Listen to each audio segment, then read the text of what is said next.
Heck. Oh my god, I'm so excited, guys. I'm so excited. Oh my god. Okay, guys, it's TVP, Beasty Terran, Lambo Protoss to start things off. We're going to Abyssal Reef, which I'm so excited about. This is going to be fantastic. And let me know when ready. All right. Awesome. I think Lambo's readied up. Beasty is about to ready up. Thank you, everybody, for the support. Hurt one with that 14-month resub and that 200-bit cheer. I really appreciate everyone dropping their support. Obviously, I want to give as much respect to the players as possible, which is why we are not having any alert sounds on for this. But this is going to be awesome. Here we go. They are ready, guys. Good luck. Have fun. It's a best of 9. All matchups have to be played. Now, if we do get to 5 wins, we do cut the series off there, unless the players are happy to continue playing, which I doubt. But usually you get a very good mix.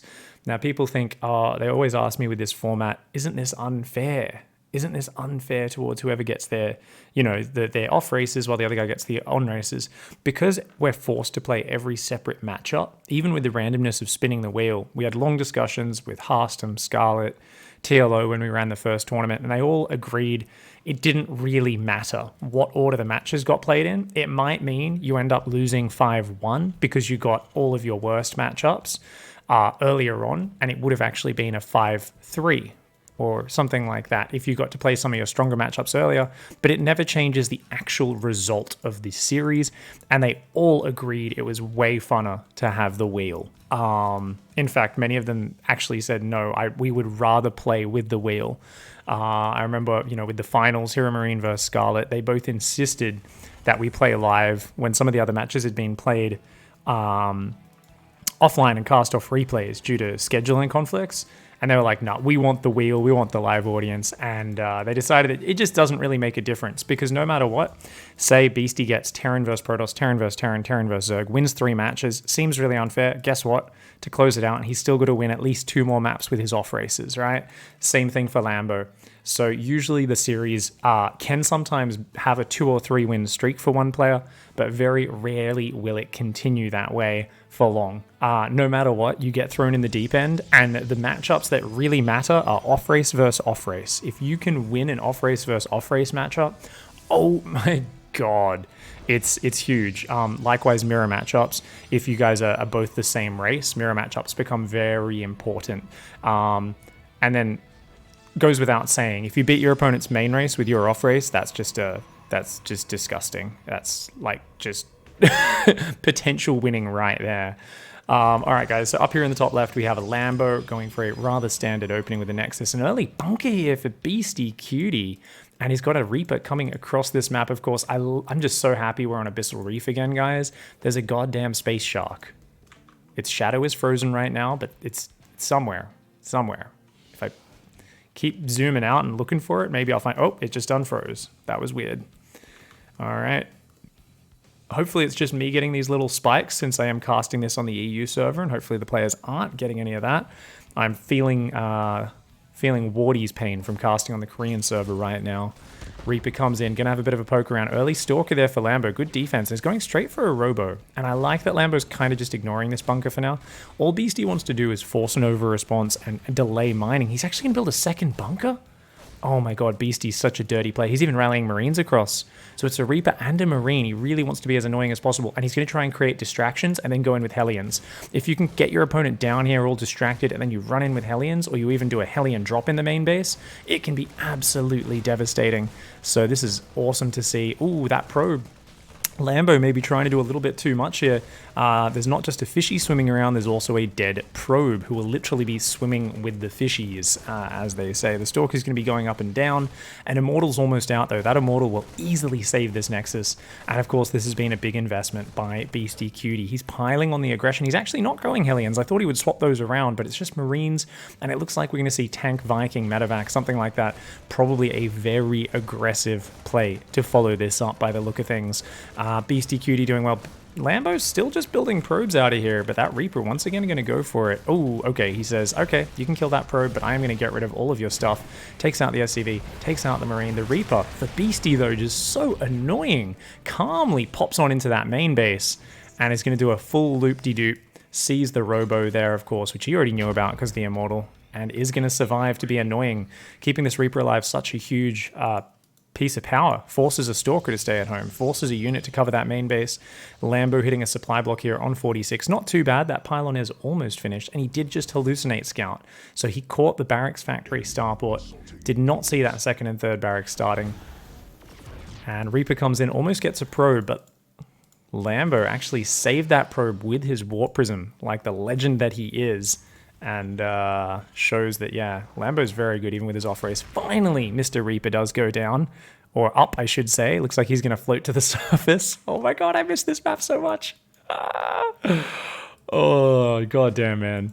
Liberator's going to go out the left-hand side. At the same time, we've got a Cyclone just looking to see if a Warp Prism comes towards the main. That's what Beasty's looking for here. He's got that on the patrol path, hoping to catch a Warp Prism coming down. 6 gateways on the way for Lambo. So 2 Immortals, a Sentry, 3 Stalkers, and it looks like he wants to just warp in a ton of Stalkers and try to bust through Beasty. Now, Beasty's got a tank and a bunker, more tank on the way, more marine production on the way, but these second and third barracks, stim and shields are a very far way away. But look at this Cyclone. It might not actually see this Prism. If these units continue all the way around the north side, Lambo's actually, yeah, coming in from a pretty good angle right now, where Beasty has no idea. But look at that. Liberator comes in at the exact same time. Nice reaction. God damn, Lambo's good at StarCraft, man. Even when he's off racing, he does not really get thrown off at all. There is a Viking up here as well. Ooh, okay. 3 Stalkers in the main are going to deal with that Liberator. They're going to go bam, bam, bam. I mean, just seeing how slow those Stalkers are, though, it tells Beasty that Lambo's out on the map. He's like, why did you have to warp in units for this? This took you a long time to deal with. Okay, Viking goes down. Siege tank is in position, but there's no bunker in the main. These are only unupgraded Marines, guys. The tank does start shelling on these units, though. Where's the Guardian Shield? Guardian Shield a little bit slow. The Sentry goes down, and these Immortals starting to take some big damage. Oh, he's not able to get the Siege tank. The Cyclone lock-on on the Warp Prism is huge, and it looks like with that lock-on going down, that should be a hold. A lot of SCVs have fallen, though. A lot of SCVs. 14 going down. But killing all the tech units, it's worth it for Beasty because Lambo cut a lot of workers to make this happen. And as long as Beasty holds on with an army remaining, yes, he's down 8 workers, but he's got double mules dropping. His stim getting closer and closer to done. Double medevacs are on the way now as well. Beasty stabilizing very well here. And as nice as this timing was, Lambo is going to be forced to macro up from here. He knows he can't win with another push. He's going Sentries, Colossus Bay, a second Warp Prism, and he will be going for a third base. So Lambo going to be pushed onwards into that macro game, and he's going to try and play it from there. Oh, nicely done. Liberator comes in, gets a probe, goes back. Knowing your opponent doesn't have a Stargate means this Liberator can afford to be as patient as you want. There is no reason to just throw it away. That Stalker has to stay here for the rest of the game, and that Liberator, of course, can always go along the top side and then try and come in from the top of the natural or something like this. Lots of dead space on this map. This is one of the original maps where Raven Auto-Turret Harass got nerfed partially because of this map. I mean, it was the whole map pool that it was a part of, but this is a good example of it. Proxima Station, anyone? Oh my god, talk about having 27 angles to attack every single base from. Oh, there's also a really good tank location there where you can siege the base. He's going to siege here. Oh my god. The stim's done, guys. Shields might not be done, but stim is. Oh, the force field's unable to trap those units. These pylons all exposed. That's going to be a giant supply block. Lambo's already almost supply blocked. Probes going down as well. Beasty here just creating so much threat with this push. The Colossus is not quite ready. Liberator comes in at the same time as well. He's going to try and fight those Stalkers. And at the same time, probes have to get evacuated from that natural. Lambo's going to have to send those over to the third base and just give up this Nexus, I think. I think he's got to actually rotate around here. He's trying to flank with an Immortal to snipe the tank, but seeing that amount of bio, he's just like, oh my god, this is just insane. Yeah, does save it, so very nicely done. But I think you just got to give up that Nexus. Now, you know, Lambo's not actually out of this game yet. He's actually on... like, Lambo's not out... He lost like 5 pylons there as well. If his pylons weren't all there, I'd actually say there's still a chance, because remember, there was no third CC, and he only had a +1 upgrade. So BC did not have a great follow-up. This whole game was just aggression, aggression, aggression, keep on pushing. But in the end, GG, well played. Does come out on top, and that's such a great way to punish an opponent's off race. You just keep hitting them from the start, and you're like, do you know the perfect response to this? Oh, yeah, you handled it okay. What about this? And you just keep hitting them with all of these really rough little timing attacks, and Yeah, it makes a big diff. And okay, let's go Coda. Coda map 2, guys. So GG, well played. Not really unexpected in that first map, main race versus off race, but you can see how good these guys off races are, that even when they're playing off race versus main race, you're going to see some very good matches. So make me leader, please. Coda next map. Okay, gonna spin the matchup one more time. Beasty is always first letter. If we get repeat matchup, I spin again. So we're gonna make Coda, create with mod, WCS Game Heart. All right, guys, what matchup do you want to see? Shout out in chat. We are about to spin the wheel. I'll show you guys on stream in just one moment while this map does host up. And okay, map 2. All right. Let's see, guys. Beasty is the first letter. Let's see what we get. Oh my god. Oh, PVT. Beasty Protoss, Lambo Terran. All right, we get to see the reverse side of that matchup immediately. Poggers. Let's go. This is going to be great. Okay. PVT, Beasty Toss, Lambo Terran. Nice. Matruz, thank you very much, 100-bit cheer. Tyrrell Squire with the 6-month resub. Thank you very much for hanging out, guys. This is going to be really, really exciting. People in chat are asking me when Home Story Cup is. I think Google probably would serve better. I believe it's this coming Thursday night. Like this. What day is it today, guys? Tuesday. Sorry, I'm really throwing. Yeah. It's like 3-4 days from now, something like that. No, I'm not going, dude. I've never been to a Home Story Cup. It's just too far away. Okay. Beasty says ready. Lambo says ready. Good luck. Have fun, guys. Let's go. We're going into Coda. Next up, TVP, Lambo Terran, Beasty Protoss. Both players off races, but I definitely think Beasty's Protoss a bit more practice than Lambo's Terran recently, especially since Lambo's coming fresh from Challenger. We'll see how this one goes, guys. I am super excited to see this. We didn't even put the scoreboard up in that last one because I'm such a noob. This is a best of 9 for those of you who don't know. And of course, up one game down here in the bottom right hand side in the orange, representing the Cutie Club, it's Beasty. Now, I'm sure there's some people who will be complaining throughout today's cast that I am blocking the very important information. Just remember, guys, the information behind me, I believe that paused. Up here, it's Lambo. Needs a quick pause. I believe the information behind me is literally income per minute, and is that like idle time? Is that what this is? It's lost. Oh, Lost Army is actually useful later on. These two are like, who cares? You can see from the workout. It's nice. I'll show you guys graphs.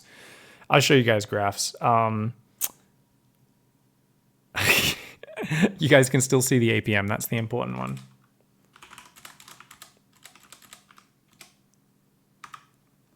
Game resumed. All right, there we go. All right, guys, TVP. This is going to be really interesting. You can see Beasty remembering the Reaper wall on this map is going to go pylon gate core, I believe, to stop Reapers getting in, which means Reapers can only get in the front of the base. Oh, man, I forgot this map. Dude, I've had so many games on this map back in the day. I miss it. I really miss it, actually. What was the most recent map that reminded us all of this? Catalyst. Catalyst kind of reminded us of Coda a bit, didn't it? We've had some really cool ones. So, guys, Beasty, of course, did manage to win Terran versus Protoss. This is one of the important matchups, though, right now. Off-race versus off-race.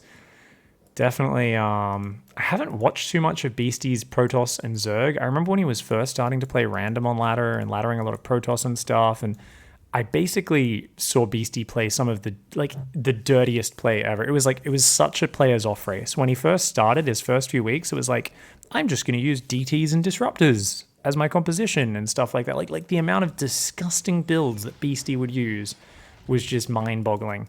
It was like just the true spirit of a random, an off-race player. Whenever someone first off-races other races, they just do disgusting stuff. Like, they just do the stuff that made them angry about that race.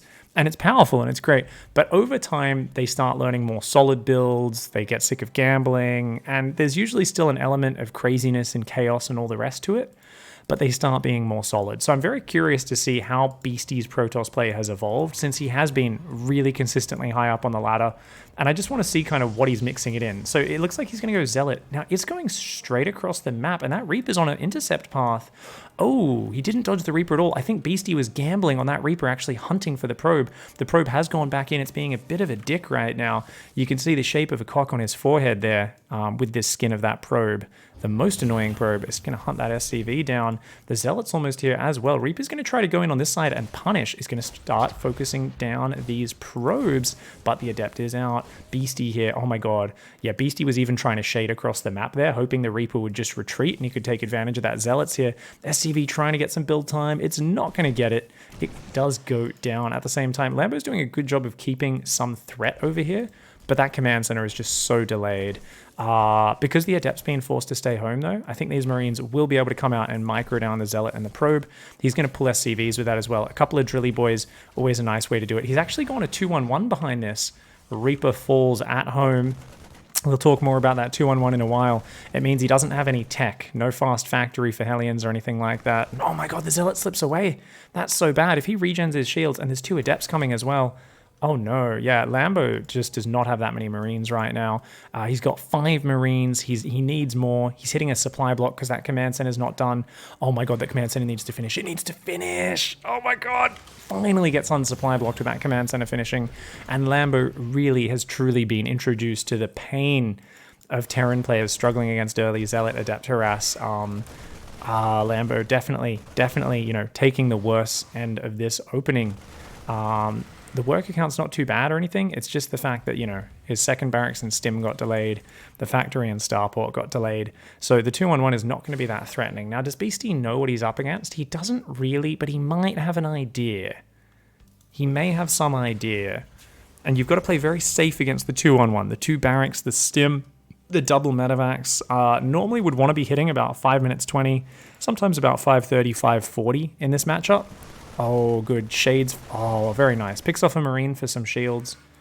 Good play by Beasty. But yeah, you'd want to be hitting about 5:30, 5:40 in this matchup. That's assuming you've had to make 1 or 2 adjustments to deal with an early Oracle, a bit of Adept Stalker pressure, probe harass, that sort of thing. So you'll be delayed a bit. But I feel like this game, Lambo is going to struggle to hit by 5 minutes 30. And sometimes we do see Maru mix in a 2-1-1. He just kind of plays defensive with it. He kind of mixes it up. So we'll see what happens. Lambo actually not walling off. That's really bad against big Adept Zealot timings, but much better against Colossus to have no depots exposed at the front of your base. Blink is on the way here for Beasty. 3 gateways are up. Observers coming out. 2 bases fully saturated. He's up about 8 probes right now, which is healthy, very healthy, but Beasty does not have a fast third. Keep that in mind. So Beasty needs to have a very clean next minute or 2 of this game. That's how he gets ahead in this game. He can't afford to just take a really bad fight or 2, whereas with a fast third, already being up and mining in the next few seconds, he'd be able to. He started this third now. The 2-1 does come across, drop in the middle of the map, and that is going to create quite a bit of threat. Oh, the Observer. The Observer sees it. Oh, the Observer sees it. Stalker's reacting. That's a lot of Stalkers. If Lambo commits to this, I think he's going to get blunked on. He's going to get blunked on. Oh, no. Oh, Lambo just going so hard here, committing insanely hard into Beasty's base. But, oh, my God. Both medevacs go down, and with that, you're dead. You can't lose your 2-on-1 as Lambo. Oh, a rough start to this series for Lambo. Just remember, guys, he's going to get Zerg soon enough, and we were saying we really do think Lambo will be massively favored in all of his Zerg matchups, including ZVT, the main race versus main race one. So this series starting off really bad for Lambo. Like, the thing is, he's going to have to win an off-race versus off-race. This was not his best off-race versus off-race. Like, I think he's got a much better chance in PvP and ZVP. I think... PVZ, all those sort of matchups, I think Lambo's going to have a much better shot in. than Terran versus Protoss. So it's a rough start for him though, and it really looks good for Beasty right now. If Beasty can take down Lambo here, that would be amazing. Takes a few tank shots, but well worth it. And these Marines don't have shields. Lambo's chasing here, but he's actually got to pull back. Yeah, if he kept chasing, those Stalkers would have been able to just pick off those Marines one or two at a time. Can we all give special props to this one pervy boy, guys? A lot of people out there feel like it's wrong to sit in the Terran change room and set up a webcam there to watch other people getting changed. This guy, though, he says, you know what? Screw you and your morals. I will set up the webcam in the Terran change room. I am a filthy fucking weirdo. Oh my god. He's, you know, I like to watch. I'm like, yeah, you should really have people's permission, buddy. Unfortunately, Protoss never, ever ask for permission. They just watch. They're the fucking weirdo in the bushes in the park with the binoculars. They're the person where you're walking around in your hotel room naked, like with the blinds wide open. Like, who'd be looking in here? And then you look across to the neighboring building, and there's someone there with the with the binocs, just like, and you're like, oh, okay, I'm gonna close the blinds in future. Definitely not talking about a personal experience of mine. No, definitely didn't feel scarred and really disturbed after I noticed that dude watching. Definitely not. Anyways, let's talk about the StarCraft, hey? Blink Stalkers, oh man, he sees the whole army go out, he sees the Drilly Boys pull, and the Stalkers dive in. Beasty, a player who has been dicked by Protoss so many times, turns the dick around and says, I'm going to be the one doing the dickening this time. Gets a tank as it comes out, gets a Marauder as well, gets another Marauder. He's just going to stay here and cut off production, and that just forces him to be all in. There's even 2 Adepts that shaded in as well. 1-1 has finished. It's a good charge lot army. It's actually, I don't think it's enough just yet. Oh, he's got 3 Immortals in there. They're the skinned Immortals that kind of hide in the army. He's going to pull probes as well. I like that call. He knows his opponent's all in. He's just got to win this fight. Guardian Shield goes down. He's going to blink forward. He's going to charge on top. Good pullbacks by Lambo. A lot of his Marines do get stuck at the front, though. Lambo taking a really good engage there. He does have 4 medevacs for healing. There we go. Turns around, though. The bio in the open. The Drilly Boy is not quite tanking as much as he'd like. Oh, man. The Drilly Boy is starting to go down. There's still a good bio ball behind it, though. He needs a few more Zealot Warp-ins. The problem, of course, for Lambo is those 3 Immortals. One big more Zealot Warp-in. As soon as those Zealots charge, I think this army's toast. I don't think Lambo can deal with this. And that's going to be that. Beasty with the 2-0 lead. Very nicely done. Just right from the start, in both of these games, we've seen Beasty dominating both Terran versus Protoss and now Protoss versus Terran. So Beasty, definitely the king of that matchup for today's series so far. Holy crudsicles. Holy crudsicles. A great start to it for him. So, I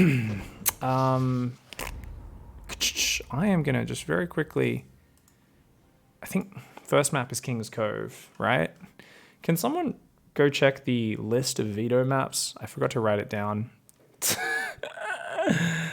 I think next map is King's Cove. And we'll see. Shout out what matchup you guys would like to see next, and we'll see what the wheel gives us. Matruz, thank you for the 100-bit cheer, my friend. Teddy Trip, the 15-month resub. Thank you guys. I really appreciate it. I believe it is King's Cove. I just don't want to leave the party. Re-invite me to party in a sec. I'm just going to write down all these maps to make sure we know exactly the order. It's King's Cove, New Repug. King's Cove, New Repug. And then it is A-Crop, Cyberforest, Kairos. A-Crop, Cyberforest, Kairos. Thunderbird, Turbo Cruise. Awesome. What can I say, guys? When I get up at 5 in the morning, my brain operates at lightning speed. So we are going to, of course, once again have Beasty as the first letter there. And it is going to be, as I said, King's Cove. So a big map, current map pool. We did start off with 2 very fun, different maps from the older pools that we like. And it's good stuff. Beasty in his stream said, I don't need to beat a Zerg. I just need to win all the other races. Well, that's why this is such an interesting matchup. And I'm going to give Lambo more chances in future when it's not right in the middle of a competitive season. Like today is, of course, right after his Challenger games. He's been focusing on trying to beat Serral all weekend, which he almost did, and was a little bit little bit sad about not being able to finish off, understandably, but he was very close to beating Cyril, so GG's. Yeah, if we can get a multi-link edited by one of the mods. Right now we've got Rotty on the multi-link. If we can throw Beastyqt stream. I don't think Lambo's streaming, but get him in there. All right, guys, let's see what the matchup is. First letter is Beasty. All right. All right. This is going to be Lambo streaming as well. Fantastic. Make sure we get Lambo in that multi-link as well. Thanks, guys. Oh, my God. ZVP. All right, let's go.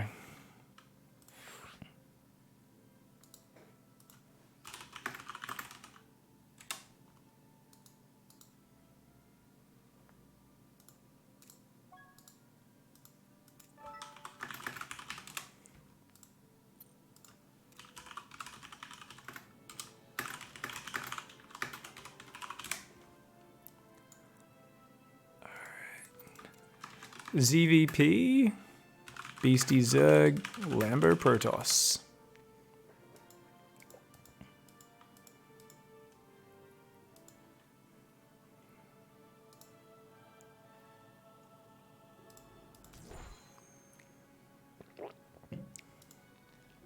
Oh my God, I'm so excited, guys. Kakaroo, thanks for the Twitch Prime shop. Alrighty, Lambo. Just waiting for Lambo to give the go-ahead and we will dive straight in, guys. Lambo says, go, go, good luck, have fun. Good luck, have fun, guys. Alright, King's Cove, this is going to be awesome. Oh my God, I'm so excited. I'm so excited. Oh, shit.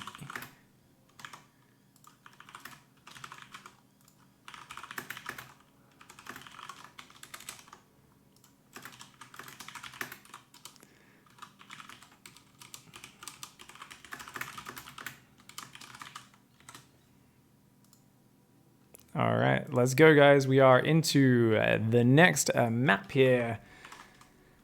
And down here in the bottom right-hand side of the map, up to 0 so far in this series. The man who created one Ultralisk versus 5,000 Marines with over 1 million views on YouTube, or whatever it was. What was the one where he got like a video with like 10 million views on YouTube where it's just like units fighting each other? It was awesome. The man who told the world about the Max Specs build. He who has been a pro gamer since the very old days and these days has created the best free-for-all map, which has reinvigorated free-for-all for everybody. Beast of the Hill. Great streamer, great YouTuber, great caster. Down here in the bottom right, representing the Cutie Club, it's Beastyqt.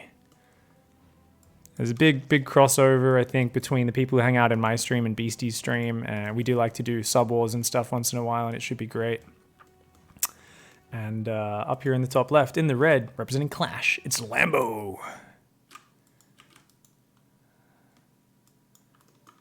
All right. Order of the map veto list. We'll PM you between games. Next. What is the next map? One sec, guys. So the next map will be Neuropug. Next one is Neuropug. Great production, I know. SieMichAuch is going to help that since, unfortunately, because we're on the EU server, guys, every time between maps, I have to search up the map, and it takes like a minute for the custom maps menu to load for me. Just because I'm on the EU server from Australia, and apparently it's hard to load a menu. BattleNet 2.0, it's a tough life. Lambo is going to be doing a scoutless opening, guys, and for those who don't know, Lambo lost at WCS Spring many times to the Marjorie build, which is a gasless Immortal drop. Now, he's actually not going Robo first, but he is going Twilight first. Basically, lots of very greedy openings into scouting denial and a brutal timing attack. That's like Lambo lost so many games to that. And against players who he was definitely favored versus. I could be a dick and say, oh, players who he thought he was favored versus, but it's like, no. We all thought he was favored versus Probe. We all thought he was favored versus Goblin. He's a BlizzCon player. Lambo is favored versus most players when he's playing at a WCS event. Beasty's going for an 8 Zergling run by. Oh, Stalker does not do well versus 8. He has got to make sure that Stalker doesn't get surrounded. Beasty's been hitting him with just brutal timing pressure every game. He's got to keep that Stalker out. Okay, it gets in the gap. It gets in the gap. That's very important. Is he just going to fight it? Oh my god, he's just going to fight it. But yeah, the probes should pull here. Oh, he's got to pull those probes up. They're all blocked. They're all blocked. All the probes are blocked. Oh my god, okay. Oh, he was a little bit slow to drill. Was Beasty at the same time? Was Lambo, sorry. Lambo is going to shade in. The drones are going to take him out. Not before he gets 2 worker kills. Back at home, we've seen, oh my god, looks like 4 probes have gone down. These 3 Zerglings going to look for 1 more. Lambo microing quite well here.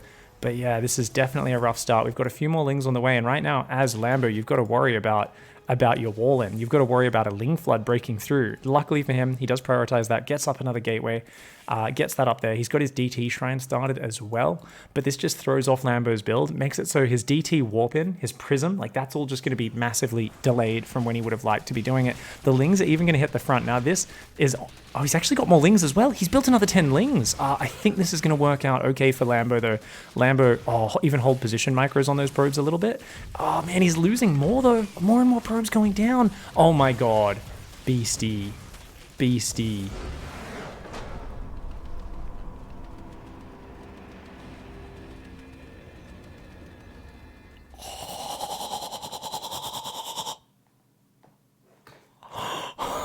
He has planned this series down to a T. These openings are so tight.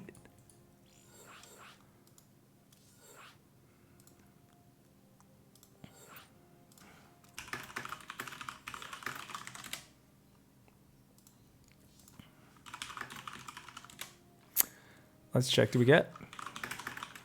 Nice. You pro. Oh my god, that's a 3-0 lead for Beasty. This is a best of 9, guys. Some cheesy builds here. Lambo keeps playing defensive, but oh man, Beasty's just swinging the hammer. Swinging the hammer. All right, next map is New Repugnancy, guys. So just going to let the players know. I always like to let them know before I spin the wheel. Let me know what matchup you guys would like to see. It doesn't influence anything. Guess the matchup that we're going to get here. Oh, damn. Verkwer, our sponsor of today's event, the guy who initially came up with the idea, he actually has just gifted 5 subs. Congratulations, guys. Congratulations. Matt in the Crown, Kick My Nuts, Ricky D, and 90 Scratch, as well as JJ is missing. Welcome, guys. Thank you, everybody, for the support there. It looks like we've got PvP as the next matchup there. Beasty just getting so unlucky and not getting his Zerg matchups, but you know what, guys? He will get a Zerg matchup almost guaranteed on his next few games. So I think we're, you know, if he can win this one, that's going to be key for Lambo. Let's see if he can do it. Let's see if he can do it. All right, PvP.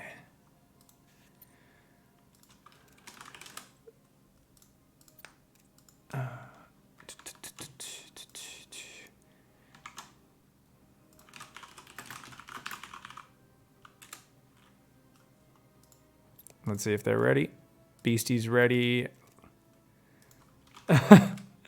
Next few will be Zerg for you, almost certainly.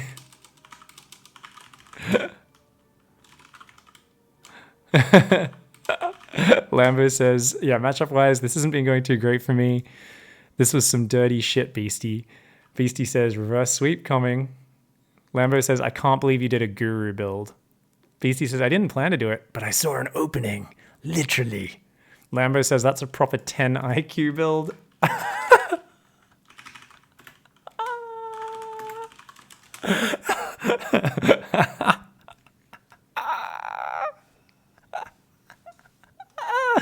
I love these guys. Oh, good to see them having fun with it. Lambo says, yeah, he's good. Just want to check. Beasty, we good? Beasty did say, yeah, those are the best builds, dude. All right, here we go. PvP. Magico, welcome back to the Pigsty. Thanks for the 26-month resub, guys. I hope you're enjoying this series as much as I am. Even though the scoreline has been one-sided so far, it is very hard to close out a series in SC Master. It is very hard. Now, Beasty definitely getting a little bit of luck with these rolls, and that psychologically, it's hard for this guy to keep it together at this point. When you're down 0-3 and you know you've got to win 5 maps, and now you're still given yet another game where you don't have your main race, but you got to dig deep. You got to do your best. Down here in the bottom left, the main race Zerg player, one of the current best pro gamers in Europe. One of the players who people might be like, oh, he's not like, I don't see him in any grand finals though. Do you guys know why you don't see Lambo in grand finals? It's because he's lost every single tournament to Serral over the past 2 years in like the semi-finals or the round of 8, like, and they're close series. Like, there was the year where Neeb won every tournament. He like special lost to him every time in the semis or the round of 8, and they had these epic series. Lambo has actually been one of these players who consistently takes maps off Serral. Never finishes him off though in the big stages, only in online tournaments. But Lambo is an absolute god. Up here in the top right, in the orange, it's Beasty, who's fake cannon rushing. He's fake cannon rushing. Oh my god, he's such a filthy piece of shit. I love Beasty so much. Like, there are players who have big brains, guys, and Beasty, I think, might just be the biggest brain.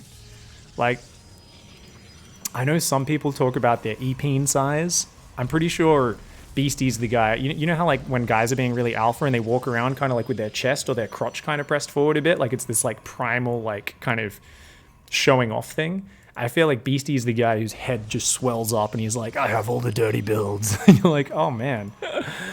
Thankfully, Lambo actually made the read almost immediately and said, nah, you would have already walled it in if this was real. And he actually pulled back. So this was a really calm response from Lambo. Like, I'm really impressed that Lambo didn't freak out. And he's moved across the map to do his own proxy. Ooh. Now, this proxy location I'm not a fan of. I think pylon there, Stargate there. You can still warp in very close without it being as easily spotted, but let's see how he goes. It might be a robo, actually. Yeah, I feel like this is robo. Yeah, that's robo. Meanwhile, defensive Stargate for Beasty. Now, it's actually really hard to defend these builds. If you go Phoenixes, you've got to like micro your hard out. It's a very fast Stargate for Beasty though. Beasty only built 1 Stalker off 1 gate, doesn't even have a second gateway, and he's already building a shield battery. So I think Beasty might even go Chads. It's either Chrono Boost Phoenix nonstop or go straight for Chads. Lambo does snap the Probe Scout. We'll see how it goes. Probe does scout the Robo on the other side of the map. Now, I think you got to get another gateway. Oh, he goes straight Robo. Oh, this is like a very Roddy style build. Yeah, I like the Robo. Getting your defensive immortals up with shield batteries means it's very hard for your opponent to break you. Now, another probe here for Beasty. He's still scouting around right now. We've got these 2 adepts. They're going to try and shade in. There's nothing to wall off right now. The Phoenix is not ready. If Lambo dives, he can definitely snipe a few probes. But you know what? With 2 Stalkers ready, if the probes are microed correctly, I don't know how much you'll actually get. Oh, Beasty blocking him from getting into that mineral line. But, I mean, this is good damage. This is great damage. The mining, 1, 2, gets 3 probes and a bit of mining time. I think that's okay. It's not the end of the world, but it's acceptable. Now we are seeing more Phoenix get chrono boosted here. 2 Stalkers around. He's got to get an Immortal started. Meanwhile, Lambo. It would be really cool if Lambo just expanded behind this and went flexible. And he's realizing that Beasty wants to know if that's what he's going to do. So he's going to hunt down that probe, and that's going to put Beasty in the dark. Beasty needs to send his Phoenix across the map if he wants to scout anymore. And it is, of course, 2 gateways. No 3rd gateway just yet. An Immortal, 3 Stalkers. Interesting. Yeah, and Lambo kind of making it look like he's not committing to this anymore by pulling back a little bit. So Beasty, he's still going to take it seriously, though. 2nd shield battery, extra pylon, Immortal's almost out. But his Phoenix production has halted. Because he's been focusing on the Immortals, the batteries, it's only 2 Phoenix, and 2 Phoenix is not the most useful. These are basically like, think of these as Immortal Disablers and Prism Shutter Downers. If the Prism flies into the main to harass, the Phoenix will shut it down. In the middle of a fight, they can pick up the Immortal, but they're not going to kill anything. They're not going to do great harassment damage. The 3rd Phoenix finally coming out, but he really is stuck on 1 base for a while. Meanwhile, Lambo expanding. He's already up 5 probes, and I feel like Lambo, he's measuring this perfectly. The problem is, he's got to be careful. Being only on 2 gateways. Oh, no. Prism. The Prism. The Stalkers. Oh, my God. Okay, it's only 2 Phoenix. They can't finish that off. Their damage to armored units is actually pitiful. They've got their little water cannons. Okay, Stalker's getting some damage done. And Beasty finally sees the Nexus and goes, oh, god damn, I gotta get my own Nexus right now. Because he knows he's gonna be behind on that. Doesn't see the Twilight. Ooh. I mean, you're just gonna go blink here as Lambo. That's fine. Yeah, you're not gonna go for anything too crazy.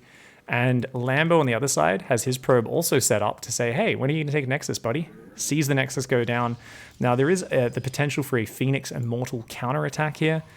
3 Immortals, 5 Phoenix, 2 Stalkers. Pretty powerful little army, but I think this is the right call. Just clear the proxy up and then potentially move across from there. Meanwhile, Lambo, if you just go mass Blink Stalker from here, you might even just be able to overwhelm Beasty. But Beasty's got these high-quality units that are going to give good value over time. 4 Stalkers are zoning them out of the main. A few Stalkers and Sentries are in the natural. There's a shield battery there as well.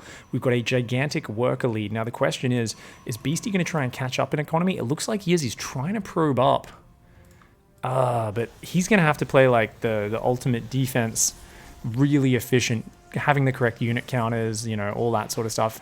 Lambo wants to scout here. Oh, they're picking up the sentries, but the shield battery doing some work, and these Stalkers going to warp in. Oh my god, the sentries just won't die. Oh my god, he uses 2 lifts, loses a Phoenix, almost loses another Phoenix.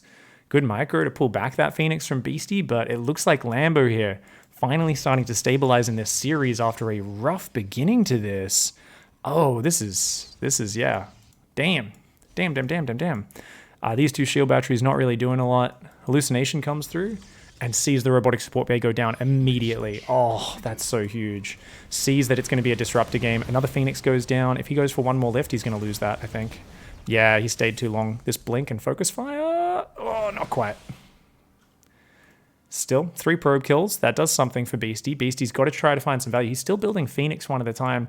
But remember, I talked about this earlier, how if you don't keep building those Phoenix from the very start, you don't get as much harassment and as much pickups going with them. And that's kind of the difference where if we saw Rotty in Beasty's shoes, Rotty would have like had 7 Phoenix by now and he would have killed 10 more probes, right? You guys know it's true. Rotty would have found a way to like survive the push without ever cutting into his Phoenix production. And that's why I lose every game to Rotterdam. It's still a playable position for Beasty, but he's got to take efficient fights. And that's why he's going Disruptors. And it looks like off Blink, we're seeing Charge. So Lambo's going to play more of a traditional style. 45 probes, 3rd base on the way. How many gateways is he going up to? 1, 2, 3 plus 5. 8 gates, 3 Immortals.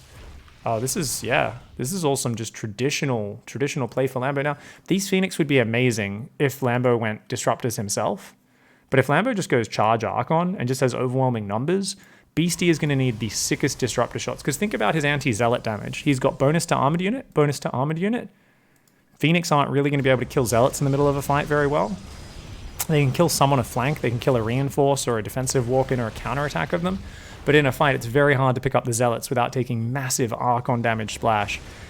This is really nice, though. This harassment, yeah. I mean, there's a lot of Stalkers on the map, but he's finally starting to find some damage. He's going to lose a Phoenix, but yeah, good micro by him, and he'll just recall that. Oh, he might lose one more. No, gets them all out. Well done there.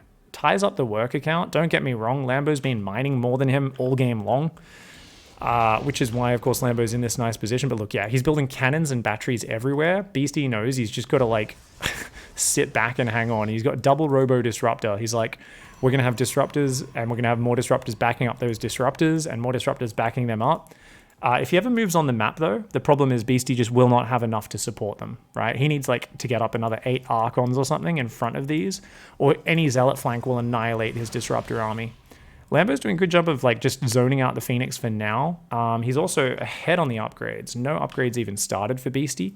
So as long as Lambo probes up the 3rd, like, it's already got 13 workers, that's only halfway done, then he's in a good spot. Lambo, ooh, he's kind of baiting him in almost. Oh, he does lose 2 probes, but he's going to get... Oh, only 1 Phoenix again.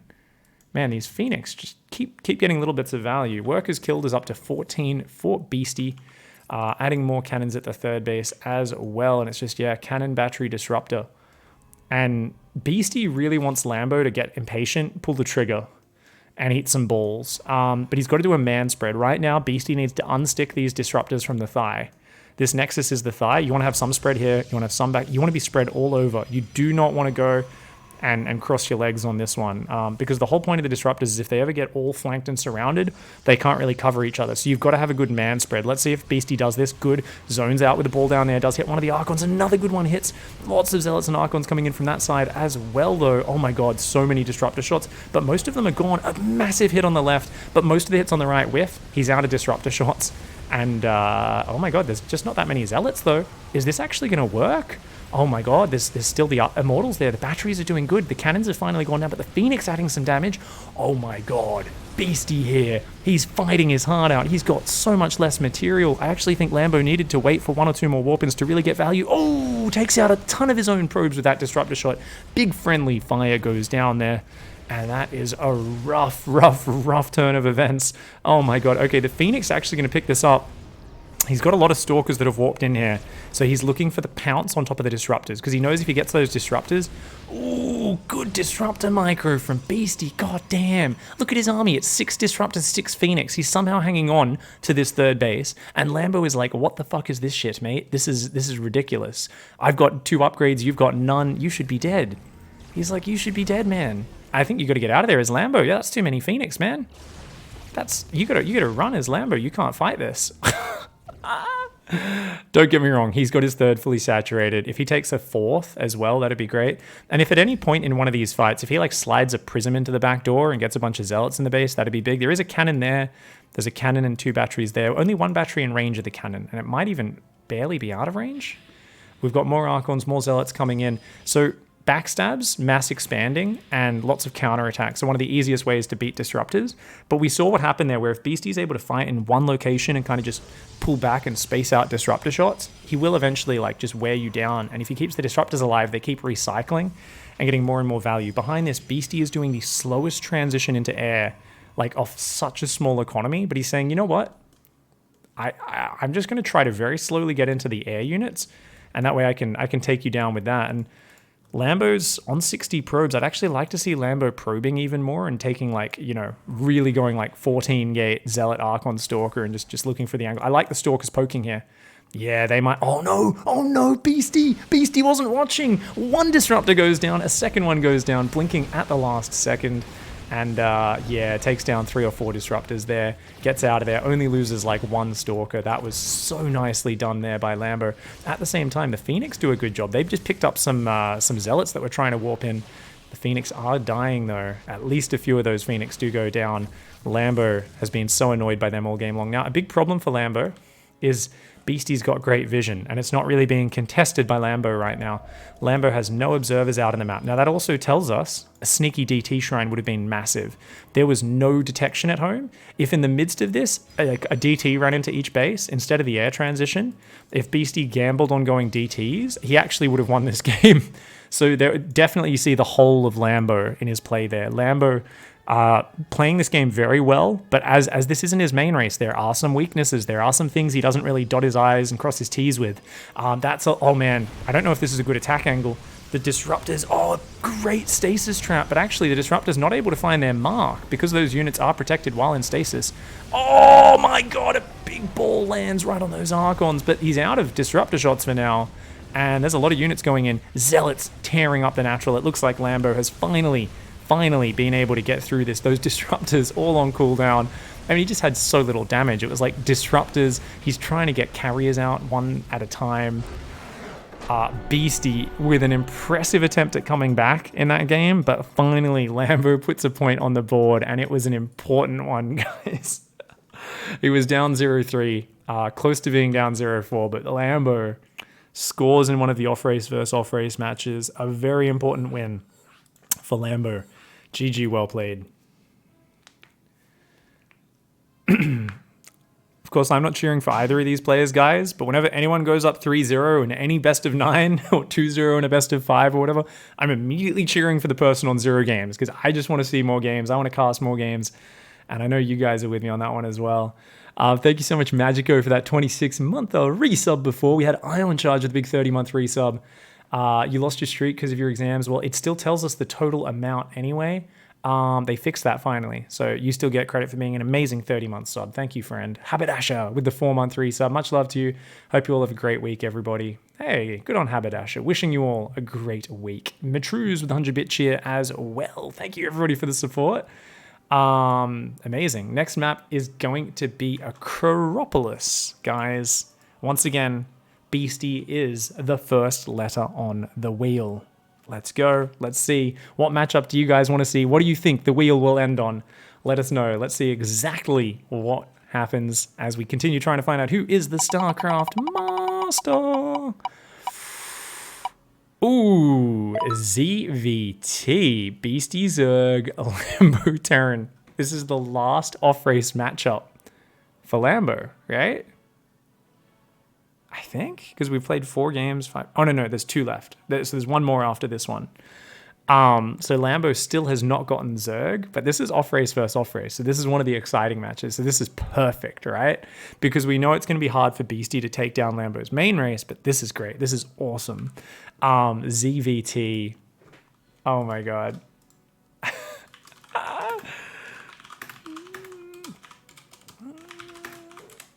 ZVT, Beast Zerg, Lambo Terran. All right.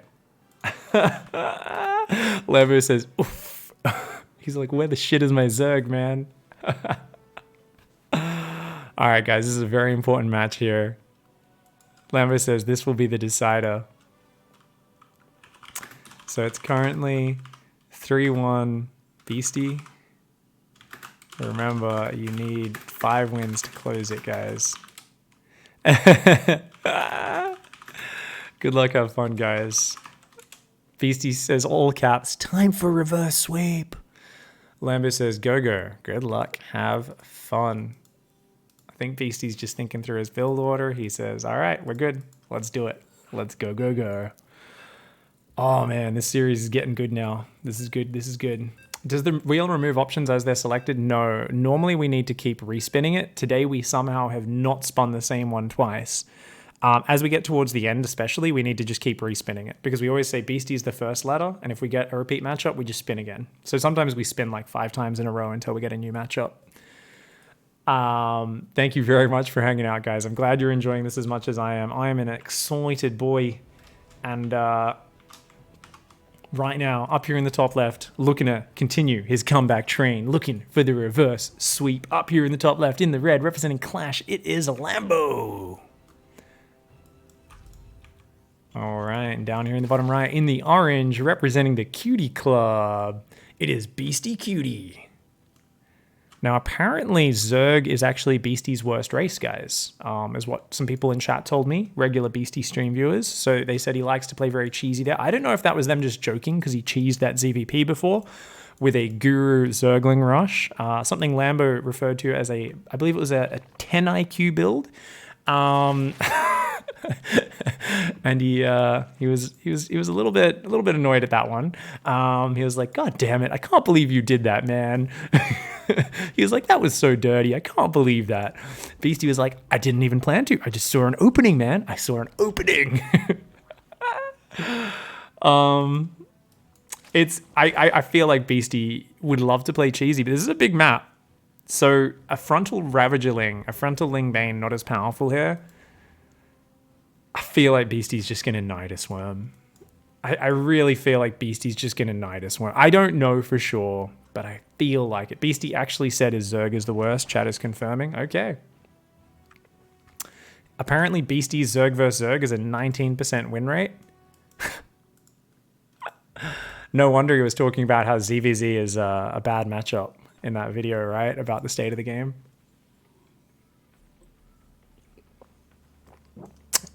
Someone needs to play 4,000 more Lingbane battles to catch up with all the other high GM Zerg players on the ladder, I think. That's something that you need so much experience. Because he probably gets up to a very high level off his build order knowledge, his Terran mechanics.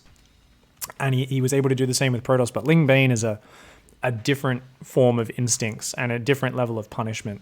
4 Ling's going to run out here very early off this gas pool opening. Very early Ling speed, has pulled off gas behind it, and it's going to go for a quick third behind this. Now, this was a gas Oh, no, it was a barracks gas. So he's got a Marine there. So the Marine's going to have to come down and micro against this, and Beasty will have to pull a few SCVs. Lambo will have to pull a few SCVs, sorry. Quick reaction there. How many? 3 SCVs he pulls. Very nicely done here. Yeah, good micro by Lambo. Oh, no. That Marine was meant to run to the right-hand side. Oh, that's huge. And he's going to lose another SCV there as well. Oh, good micro, but the SCVs get it. Beasty screws up, though. If you get the Marine, you do want to keep those Lings alive for a few more seconds if the Reaper's in your main base. However, Lambo pulled the Reaper home immediately, so that was the correct call, just trying to get as many kills as he could. I started criticizing him, immediately realized the Reaper actually was not in his main at the same time, trying to pick off drones, and I was like, nope, Beasty's doing the right thing. That's right. Gets Marine, gets an SCV, delays the command center. But he also delayed these structures a little bit by picking off the SCVs that were building on them. So this was just really nice play by Beasty. Starts the opening, disrupts Lambo's opening. I wouldn't say it puts him ahead, though.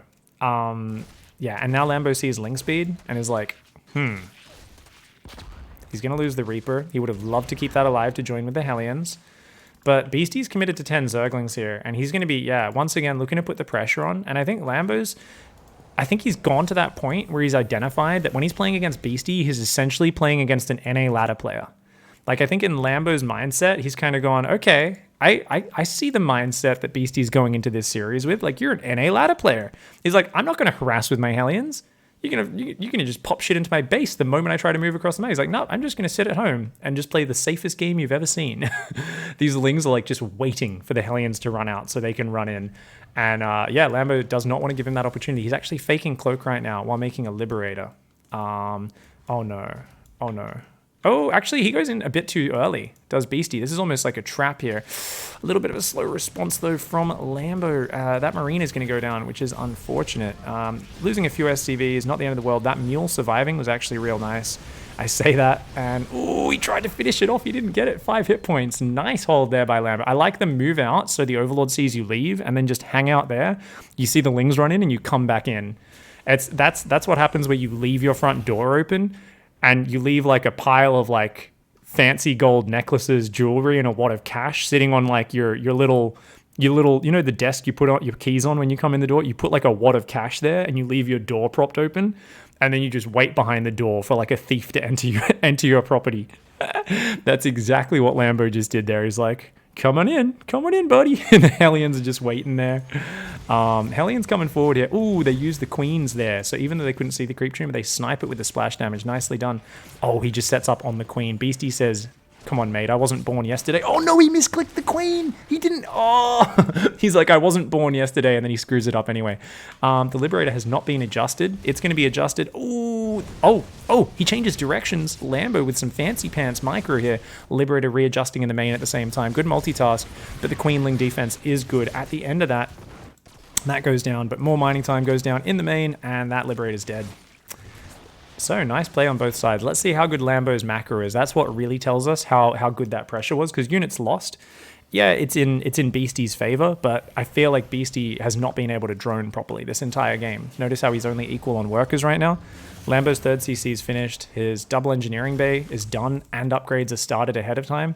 Unfortunately, though, this one Drilly Boy gets put on permanent R&R, except his R&R has to be in this shitty little crack between the engineering bays and this wall. So he's just stuck there, losing his fucking mind. He's like, let me out. Meanwhile, going up to 5 barracks. So it's just going to be a bio tank play. Yeah, good way to play. 4th base in the center for Beasty. Makes sense. You don't really want to go for that 4th. You can, but you've really got to get a lot of creep forward. This one, just such a big wide open area in front of it. Take those rocks down. It's very easy to flank any pushes in front of this. There's just so many easy paths. Like if they're pushing here, you can flank up there. You can flank around from there. Lots of different areas to come from. Nonetheless, as I said before, 1-1. Definitely ahead here for Lambo. Beasty, though, going Hydra Bane.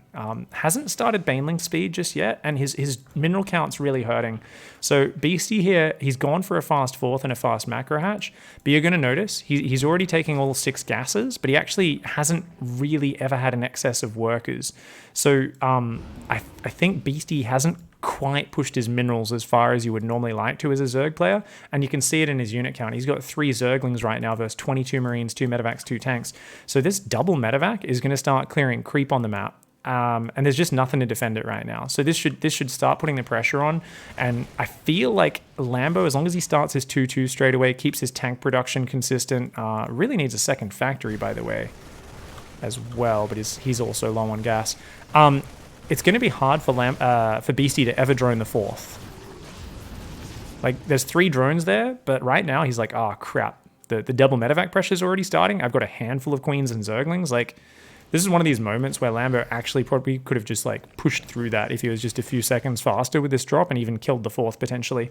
Second factory is now on the way. We've got 3 tanks, 35 Marines, and I think Lambo's sensing he's got a bit of momentum, is just going to start trying to siege up this middle area, at least to slow down the creep, if not more. Beasty going for a nice bit of a gamble there. Says, let's try and catch him not looking, jump on top of his army. Beasty not able to get the engage he wanted though. And Lambo, oh, he's going to try and siege up here. Or just there. Yeah, that'll do. Spreading these Marines out. And he just wants to maintain this central position so that when his upgrades are done, when his tank count grows, he can very easily get up into that base. Now, he's actually not going to get these creep tumors in time. That's going to run out. Ooh, does get all of them just in time. Those Marines getting surrounded. Nope. Beasty unable to get it. Beasty is down in army supply right now. His 2-2 starts though, and the 2-2 was delayed for Lambo. Very busy microing on the front. He's on 5 barracks. He's on 2 factories. He's going 4th command center. Lambo actually macroing here, not going to go for the 3-base non-stop push style, going for the more modern TVZ style. I feel like Lambo just plays current meta. Lambo's one of these players who's so confident with his off race. He just plays current meta standard macro play and like doesn't commit a bit more to the aggression. He just plays the most generic stuff ever. It's like such a testament to him as a player because he's such a macro god and he can definitely make it work. We're up to 5 siege tanks, guys. There's no creep out front here. As I said though, Beasty can set up a scary flank. That's a bit of a choke. It's hard to get through there all at once, but if he comes from both sides, there's only 12 banelings right now. That's one of the big problems for Beasty, and these Marines going to start to come forward, but Beasty's just waiting to spring the trap. He's going to go for it. He's going to go for it. Oh, no. Goes in, goes back. Okay, those units going to come from behind. I like it. It's a 3-pronged surround. Beasty's going to go. He F2s. He A moves. He's going to dive on top. And, oh, my God. Oh, a couple of good Baneling detonations. A lot of good Ling Hydra coming in from every single side. Guys, 2-2 was not done for either side. It was just a 1-1 versus 1-1 push, but he resets the tank count, and that was the important thing. Beasty hangs on, and in the midst of it, he's spread creep on the flanks of the map. He's going to respread creep in this middle hole, this gaping hole in his defenses. He's finally going to be able to drone up that 4th as well. I think he needs to drone that 4th. He's looking like he wants to counterattack. There's only 1 tank out right now. It looks like Lambo froze up on his tank production a little bit, and attack might actually do a lot of damage here. If Lambo gets the 4th base up, like he's ahead in economy right now. He's got 3 more barracks, another starport. Ooh, he's going to get the armory and the +1 weapons. Nicely done. That armory placement punishing Lambo a little bit there. A few depots go down. Good play here by Beasty. But remember, guys, Beasty's economy is not great. It's really not great right now. Whereas Lambo is continuing to the next stage of the game. I didn't even see that. Burrowed Baneling. 10 minutes, guys. Remind me to rewind. 10:45. I didn't even see that. What the shit? He's got 2 there. Oh my God. He just killed so many Marines, guys. Lambo sees that one, though, I think. I think he sees that one. Oh, Beasty here. Big micro Beasty. He's not playing as heavy on his economy because he's focusing all of his APM on just having army out there and creating threat. Oh, my God. I don't think Lambo knows. Oh, my God. Oh, Beasty's just going to keep trying to bait him into it. Oh, no. He's going to run down this way. He's going to try and bait the Marines in that direction. Oh, my God. Fusion cores on the way. 3-3 starting. So upgrade still roughly in line for each player. Snipes the sensor tower. Oh my God. Lambo, I think, is quite aware of the threat. But yeah, Beasty's just taking these nice little annoying trades. Oh, 2 tanks in the open. Gets both of them. Oh, Beasty's being such a dick right now. Oh my God. Nice scan. Nice scan. Okay. Lambo there. He's hanging on. He's saying, God damn, Zerg players are annoying. Meanwhile, these depots are going to burn down. He's so busy APM-wise trying to keep up with everything, trying to react to everything that he's definitely on struggle street. Banelings are even going to burrow there. No, they're going to try to run in that mineral line. Planetary Fortress says, nope. And Marine's going to stim up there as well. He's going to start leaving spotting Marines around his bases. He's getting ghosts and ranged libs right now. Now, that's a good army for Lambo. The problem is he's given Beasty the ability to control the map. We've got creep everywhere. Beasty's on 3-3. He's finally got Corruptors. His Greatest Spy has just finished. He's adding Infestors here as well. So it's going to be a big Broodlord Corruptor army. He's also droned a bit, so his 4th is actually saturated. He's getting a 5th in the south. We are going to see a late game TVZ between Lambo and Beasty. This is awesome. Of course, guys, if you are just tuning in, this is StarCraft Master, where the players are playing a best of 9, where every single matchup must be played. So far, Beasty, of course, has been getting the better end, especially of PvT and TvP. But Lambo, he's fought back in the Protoss versus Protoss match. And now here, remember, it is Lambo in the Terran, Beasty in the Zerg. We haven't had the reverse side of this matchup yet. Oh, yeah, his defenses are looking really solid. I mean, Beasty wants to find openings, and he's picking things off. And you can see in the units lost, he's slightly ahead. This is like a ridiculously efficient Zerg play. You can tell it's a Terran player playing Zerg because he's microing everything, which is just weird. You're like, why are you microing?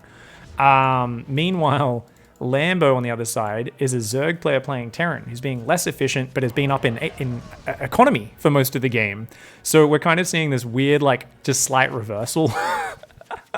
A drop did just pick up and fly into those Hydras, by the way. So right now, Lambo's been pushed back. He was looking so good early on. I felt like he was ahead, but that one big surround in the middle, taking control, the big burrowed Baneling as well. And this is just huge. This has just been so huge for Beasty, who's going up in Infestors really high. He's got 3 Broodlords right now, only 3. He really needs to make more Broodlords before the fight happens. The Ghost count is growing, and as is the range Liberator count, and a few Vikings mixed in is very important. Vikings have good range. They pick off Corruptors from afar. Or, well, I guess the way I describe it best is they pick off Broodlords, the Corruptors come forward to defend the Broodlords, the Vikings pull back, and the Ghosts snipe the Corruptors. That's kind of like the dance that the Terran player wants to have happen. So your Vikings have to stay out of fungal range, try and avoid Parasitic Bomb, but force the Broodlords and the Corruptors far enough forward that they get sniped by the Ghosts. Now, he's not massing nukes, and that's a problem, because I feel like everyone struggles against mass nukes. Shit, we saw Scarlet take so many nukes to the face from Vindicta yesterday, even in that final game. Did you guys watch Vindicta vs. Scarlet from WCS Challenger, guys? That was one of the best series. That and Future Neeb were actually the best series of that tournament. Scarlet, Vindicta, and Future Neeb. You know, a lot of people probably just go check the finals VOD of Neeb Scarlet. Not the best match. Not that interesting. First few maps were okay, then it got pretty lame. But Scarlet Vindicta, like Vindicta showed some epic comebacks, but also some epic nukes, some epic late game mech, and some epic ability to just smash through Infestor, Broodlord, Corruptor Queen. You know, Future also showed some disgusting sniping builds against Neeb and was very close. So those were both very close, very good series, which I would recommend from that. But the mass nuke is something which players do struggle with. Now, in terms of the ghost count, we're at 12 ghosts, 38 marines, 6 tanks, 3 libs. Now, I like the tanks. You want to get rid of most of your tanks and your mines and stuff like that if your opponent stops building Hydras, Lings, and Banes. But as long as they have a lot of Ling Bane... Oh, no, those marines. They actually can't get through that crack. When he retreats, he needs to spread that way and that way. Or just have enough firepower to gun them down. Oh, no. Ooh, dangerous. So we've still got 3 ghosts. We've got building armor on the way. High-sec auto-tracking's already done. Tanks are all over the place. It's just a good way to make sure you don't get overwhelmed by Banelings. A big problem some people have is when they go for the very fancy kind of liberated ghost Viking army, and then the Zerg just adds like 70 Banelings and rolls through everything on the ground. And they're like, oh no, I actually need a few tanks to make sure I'm efficient against that. If you don't have any tanks, you need so many planetary fortresses. I wouldn't mind that being a planetary, and the rest just being orbitals, by the way. Random tank. I don't know what he was doing out on creep. Creep Tomb is coming in from everywhere. So units lost is going to be more and more important as this game goes on from here. If neither player takes a big stroke at each other. Both players' banks aren't crazy, but they are starting to build up. We're seeing Hydra Ling going to go drop towards that main base. Unfortunately for him, he's dropping through sensor tower vision. And that, yeah, like that, Lambo sees. Oh god. He's just going to take them all out. Oh, 2 Overlords go down before they can even unload. He just ignores the Lings and the Hydras. Oh my god, he just kills every single one, then turns around and kills the Lings and the Hydras. Good trade there by Lambo. Now, don't get me wrong. Beasty wanted to trade those units off, but he wanted to trade them off for add-ons, depots, kill a bunch of production, take a good trade. Baneling drop, Baneling drop, Baneling drop. Oh, but not the Marines, too much firepower. Only a few Marines do go down. And these Marines starting to finally clear some creep now. I was talking about the Terran ending up with no anti-Baneling, no ground units to kind of equalize things. You can also have the problem as the Zerg, where you go for like 14 Broodlords, 20 Corruptors, 12 Infestors, 5 Vipers, and then like a double medevac of Marines just comes in and kills all your economy. Ooh, Baneling drop over there. Only gets 6 SCVs because there just wasn't enough saturation. He needs to hit these mineral lines there and there. That's where the money's at. Finally nuking starting, guys. I think he started the nuke, got hit by the spine, and then just cancelled it. He just sniped a drone. Oh my god, Lambo, I love you so much right now. He's sniping drones. Does he not have cloak? Okay, yeah, he's realized he doesn't have cloak. Please make 6 more Ghost Academies and go full nuke style. I just want to see how Beasty handles that. Like, if you don't have a lot of experience against it, it's the hardest thing ever. And that's not something you very commonly face against in TVT. It's also something where, as a Zerg player, if you don't have detection nearby, you need to go find a nearby Overlord or Overseer, morph it, bring it over. In TVT, you see a ghost nuking you, you scan it and kill it. You stim some shit at it. It's pretty easy to deal with comparatively. A Zerg player needs to kind of be set up for it ahead of time. That being said, it's just an epic late game army. 24 ghosts, 6 tanks, 11 marines, 9 libs, 8 vikings. And I think Lambo's whole plan here is to just slowly take a base. He secures this, pushes back the creep, slowly takes that base, and just never pushes out onto creep. Like, as long as Lambo understands that he just needs to stay behind Planetary Missile Turret Liberator, he's fine. If he ever moves his whole army onto creep, like his tanks, his libs, all that shit's gonna die, right? It'll go down. Losing a few Marines and Medevacs here and there, not a big problem. Always have a few Marines and Marauders and Medevacs in your composition, just so you can stim forward, clear creep. Stim forward, clear creep, and also try to encourage the Zerg to constantly have too many Banelings and Ultras and these sort of like less efficient units in their composition. And if they get too much of a Broodlord Corruptor Spellcaster comp, get in there and punish them with counterattacks. Now, we are seeing Beasty, yeah, so he's feeling forced to attack now. He says, well, I've got to siege this down because otherwise you're going to slowly just, you know, take base after base and beat me in the efficiency wars. The Broodlord's coming very far forward. Ooh. Oh my god. Oh my god. Hotkey? Yep.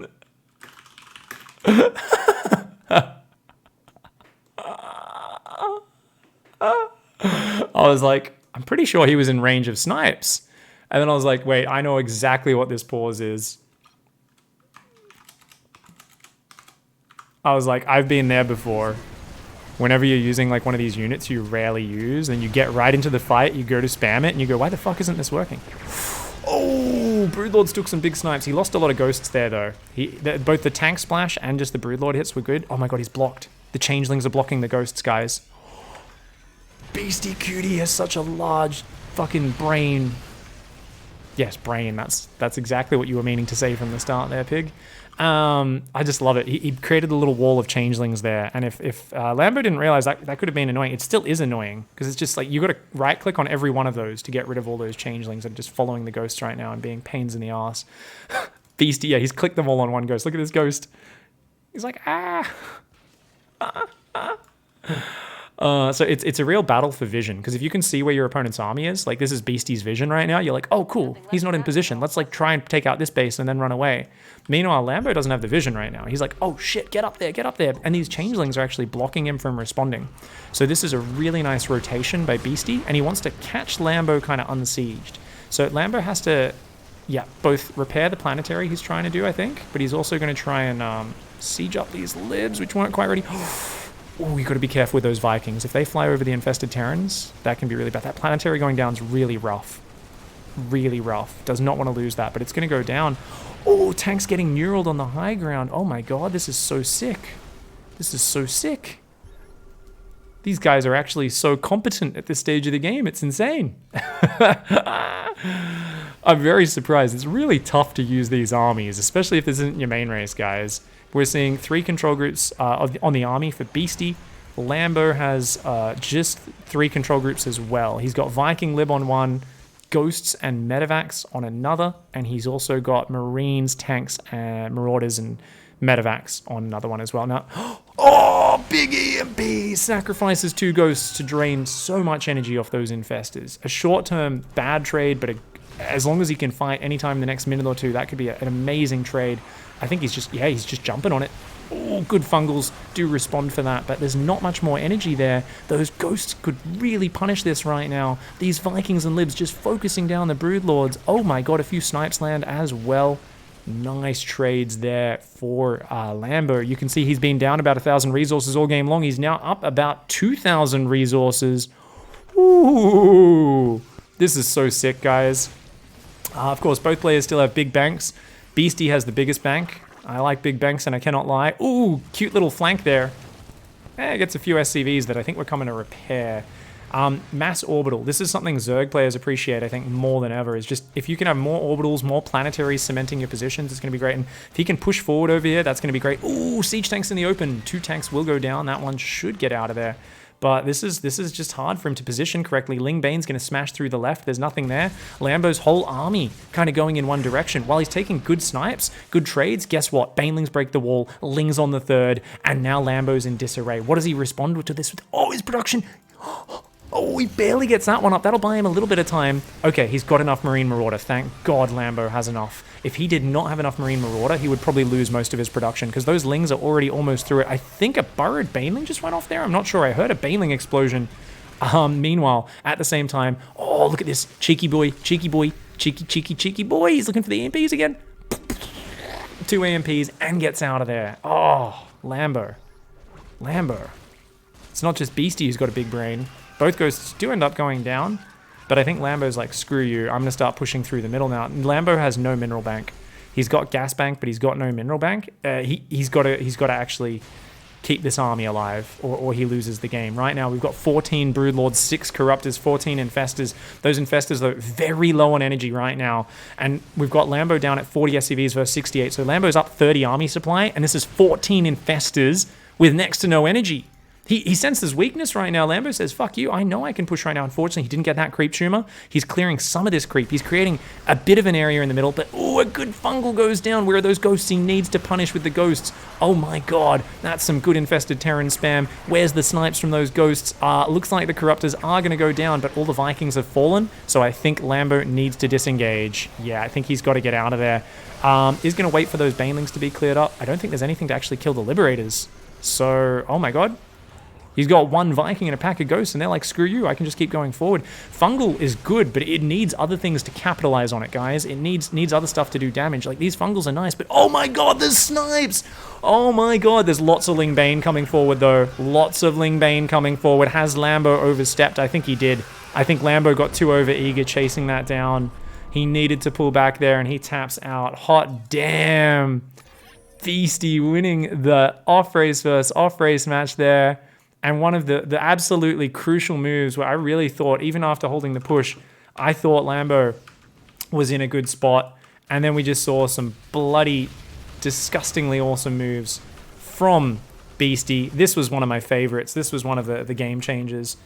And right when Lambo was about to assert control over the map and get position again, that was massive.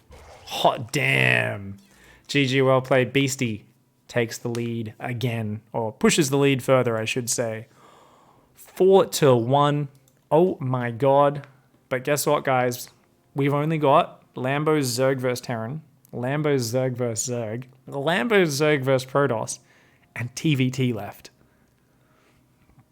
There's a good chance TVT is the deciding match here, guys. There's a good chance. Now, don't get me wrong. Let's not count Beasty out. Beasty could absolutely take a map off Lambo's Zerg as well. So, this is insane. This is absolutely insane. Let me know what matchup you guys would like to see. So the next map will be, it's A-Crop, Cyberforest. Okay. Cyberforest, Kairos, and then we've got Thunderbird Turbo Cruise. All right. All right, we're going to get that hosted up, guys. Once again, Beasty is the first one in the wheel. Let's give it a spin. Yep, no worries, Bartholomew. I checked it out. That's the one I just showed there, the 10-minute Burrowed Bane. That beautiful one. Thank you for the reminder, my friend. All right, guys, let's give it a spin. Beasty is the first one. And we've had that matchup before, so it's a respin. We're going to have to keep spinning a few times, probably. Zerg versus Zerg. All right. Zerg versus Zerg. All right. I feel like somewhere in Germany right now, Lambo is rubbing his hands together. ZVZ.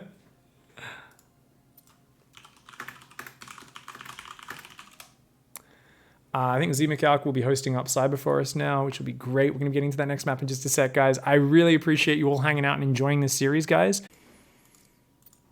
Just waiting for Beasty's go-ahead. He says, let's do it. Go, go, go, go, go. Matruz, thanks for the 100-bit cheer. Enzo with the Twitch Prime sub. Gones with the $20 tip. Says, screw Netflix, you're the man. Thank you so much, Gones. I appreciate it so much, my friend. Thank you so much, dude. Much love for the support. Keeping the content going. People like yourself, your generosity, so much appreciated. Thank you, man. All right, guys, let's go into map number 5. It's a make or break situation for Lambo. He has to keep winning from here. It's a best of 9. He's got to win 4 maps in a row. Now, people might be saying that's impossible, but guess what, guys? 2 out of the next 3 maps after this one are Lambo's main race, and this is the most favored Lambo map of them all. It's Zerg vs Zerg on Cyber Forest. Representing Clash, it's Lambo. Down here in the bottom right-hand side, in the orange, representing the Cutie Club, it's Beasty.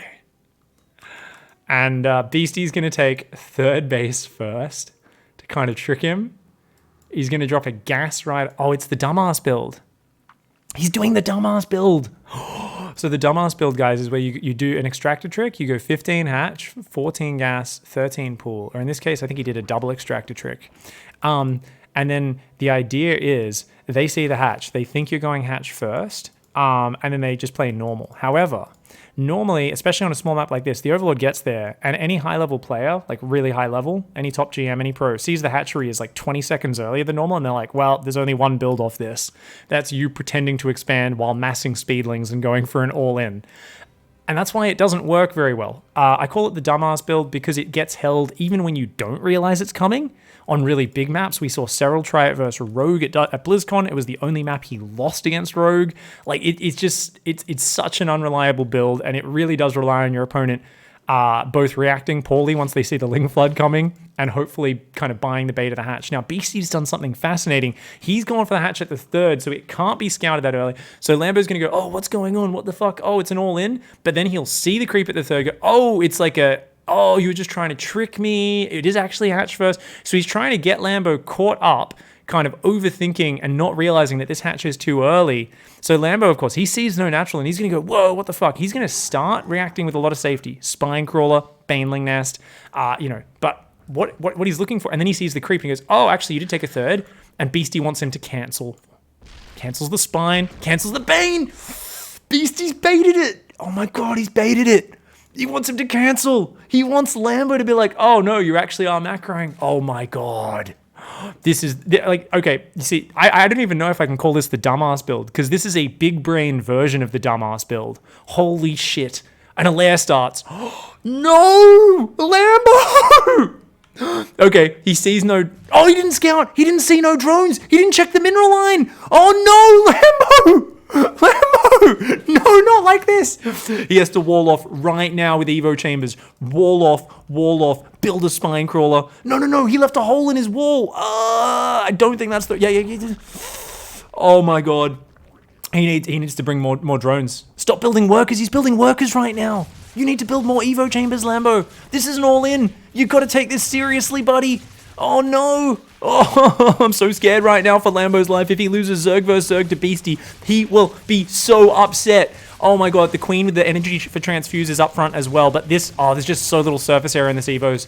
This is such a good wall-off map. Even though Lambo spots it late, oh, he's going to move this Queen down. He's got to get that Queen in that corner. That Queen's got to get in that corner. She gets there just in position. He's even transfused. The Broodling's adding in some damage. Oh, he's got it. That Queen. No! Lambo! He He cancelled the Evo and he let Lings in his main. Lambo, no. Okay, good drone drill. They're going to protect there. They can stack up. If the Lings try to fight that, the drones will one-shot them. Yeah, notice he one-shots and hides in the pocket. One-shots, hides in the pockets. Roaches are out now as well. The drones go for the surround. They say, that's all right. We can take this fight. And they're kind of correct. The spine crawler's up at the front. Only 2 drones go down. A lot of them get wounded. Oh, man, my blood pressure. Someone lend me some heart medication.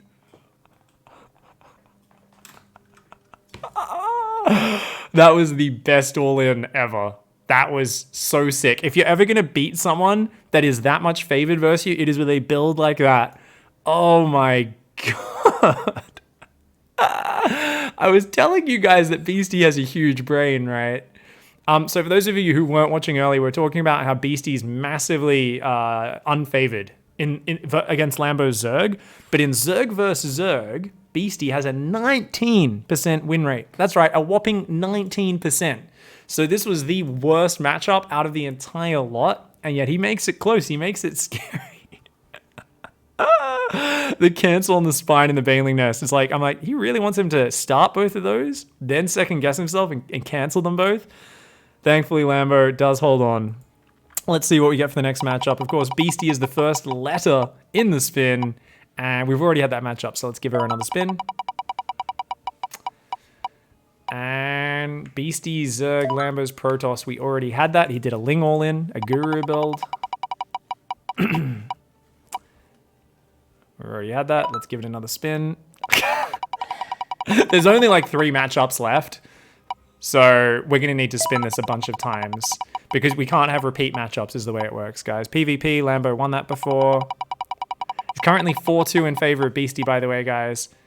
The wheel spinning towards the end of it does become a little bit of a slow way of finding our matchup. I'm too lazy to modify the wheel. Come on, come on, come on. Okay, TVZ, Beasty, Terran, Lambo, Zerg. There we go. There we go. Okay. Lambo, Zerg, Beasty, Terran. There we go. Beautiful. All right. All right, we're gonna do it. We're gonna do it. This is obviously one of the hype matches, guys, because it is main race versus main race, but Lambo is definitely more of a kind of current pro gamer. He streams a bit, does some videos occasionally, but most of his focus is on playing, and he's one of the best Zergs in the world, one of the most consistent, whereas Beasty's more of a streamer and a content creator these days who just happens to enjoy dominating as random and off racing on that ladder. So this is going to be a tough match, but it should still be closely fought. Like, this should still be super, super exciting. So, of course, down here in the bottom right, representing Clash in the red, it's Lambo on the comeback train, looking for that reversal. Only has 1 life left. Meanwhile, up here with 3 lives left, it's Beastyqt. Of course, first to 5 wins. So that's what I mean by lives being left. Lambo can only lose 1 more map, and then Beasty would win. Beasty can lose 2 more. Completely okay. The 3rd one would be what would allow Lambo to win. The remaining matchups after this, guys, is Beasty's Protoss versus Lambo's Zerg and TVT. 2 potential matchups after this. So we can basically just flip a coin between those 2 rather than using the wheel after this game. And see what comes up. This is going to be awesome. Pool first here for Lambo. Wants to be very safe against proxy racks. I wouldn't be surprised if Beasty does something like a Marauder. You guys know the Marauder Hellbat timing, where you land the Viking. You load two Marauders with concussive into the medevac, so they don't see them coming. And then you unload those, and the queens can't run away because they're slowed by the concussive shells. I wouldn't be surprised to see that sort of build from Beasty. That sort of one's like really powerful if you can surprise your opponent just a little bit.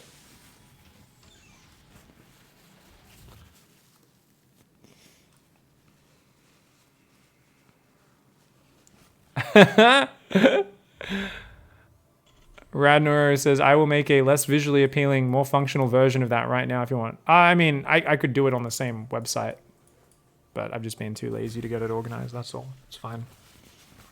I can literally flip a coin for the last 2 matchups. It'll be fine. Ooh, Marine first from Beasty. He's going to come out and shoot the Overlord, but Zerglings are coming across the map here. Lambo would love these Marines to be caught out front of that base. There's multiple Marines, yeah. Oh, you gotta get out of there. You get out of there, Beasty. Beasty. Oh, run! Run! The Zerglings are like, get him! 4 drilly boys coming to save the day. Their drills ready to fight these Zerglings, and with the 3rd Marine out, that's a nice easy hold. So those Marines are fine. Drilly boys can go back to mining.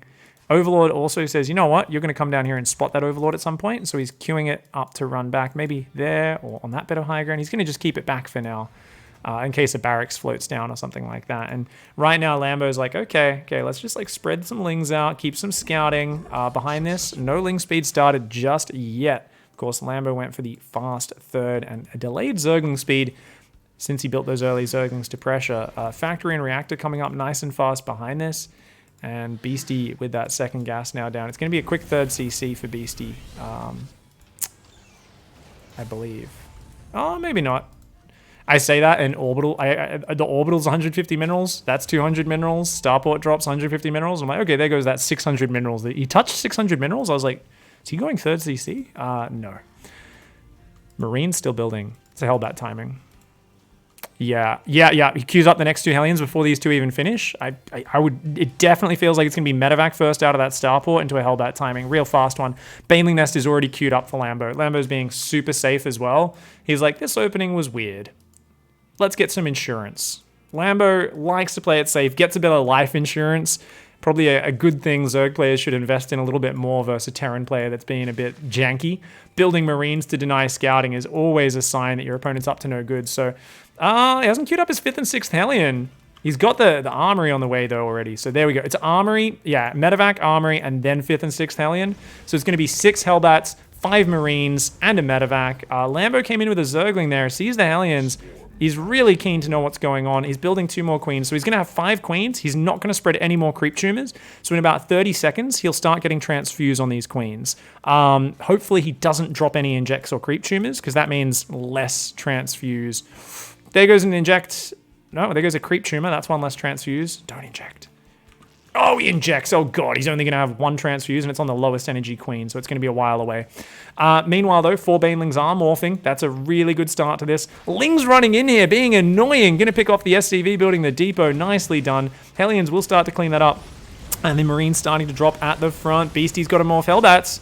He's actually seen the Banelings. So Beasty being very flexible here is going to pull back. Unfortunately, though, losing 3 Marines.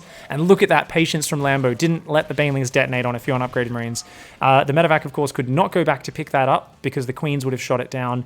So really nice play by both sides. And meanwhile, look at this. The depots have raised. These SCVs are stuck. A few small mistakes here from Beasty just due to this very light Zergling counter pressure messing up Beasty's build and forcing him to pull back. He's going to swap into a 4 Hellion drop in the main and 4 Hellions at the 3rd. Oh, that's still a big chance for damage here. The Lingbane Queen is not in position. Lambo sees the main base and the 3rd. How does he respond? He's got to do it quickly. Lingbane running to the 3rd. Oh, 5 drones go down. The Hellions pull back, and Beasty instead commits to the micro in the main. Beasty with a beautiful flex here just says, you know what? I don't need to just commit to the dumb version. Oh my God. Yeah, I mean, these Hellions are cornered now, but they are going to get a lot of drones before they go down. Oh man, this is devastating for Lambo. 17 workers go down. A beautiful, beautiful, flexible harassment opening. Barely doesn't get the last shot off to get those drone kills. And he tried to run in here, but they also got shut down by the Queens at the same time. This was bad for Lambo. Don't get me wrong, guys. It was an amazing move by Beasty, but he's kept his droning going in the middle of that. He said, I have enough Lingbane to deal with this. They just weren't in the right position. Rather than panicking and holding down the Zergling key, he held down the drone key in the middle of the fight, and he was replenishing the drones as they were dying, and he cleared up every Hellion. And I believe, did the Medevac go down? Yeah, the Medevac went down. So that was actually a fantastic hold. He's got an Overseer. He's got a 4th base. Even though he took way more losses than he should have due to being out of position, he rolled with the punches, and now we see a Beasty with not that much map control. Remember, his Armory did not get him to really do much this game because of the fast Baneling tech from Lambo countering that and him saying, okay, let's not bother with Hellbats. Banshee's going to rotate towards the main base. There's a Spore there. He's got another Banshee.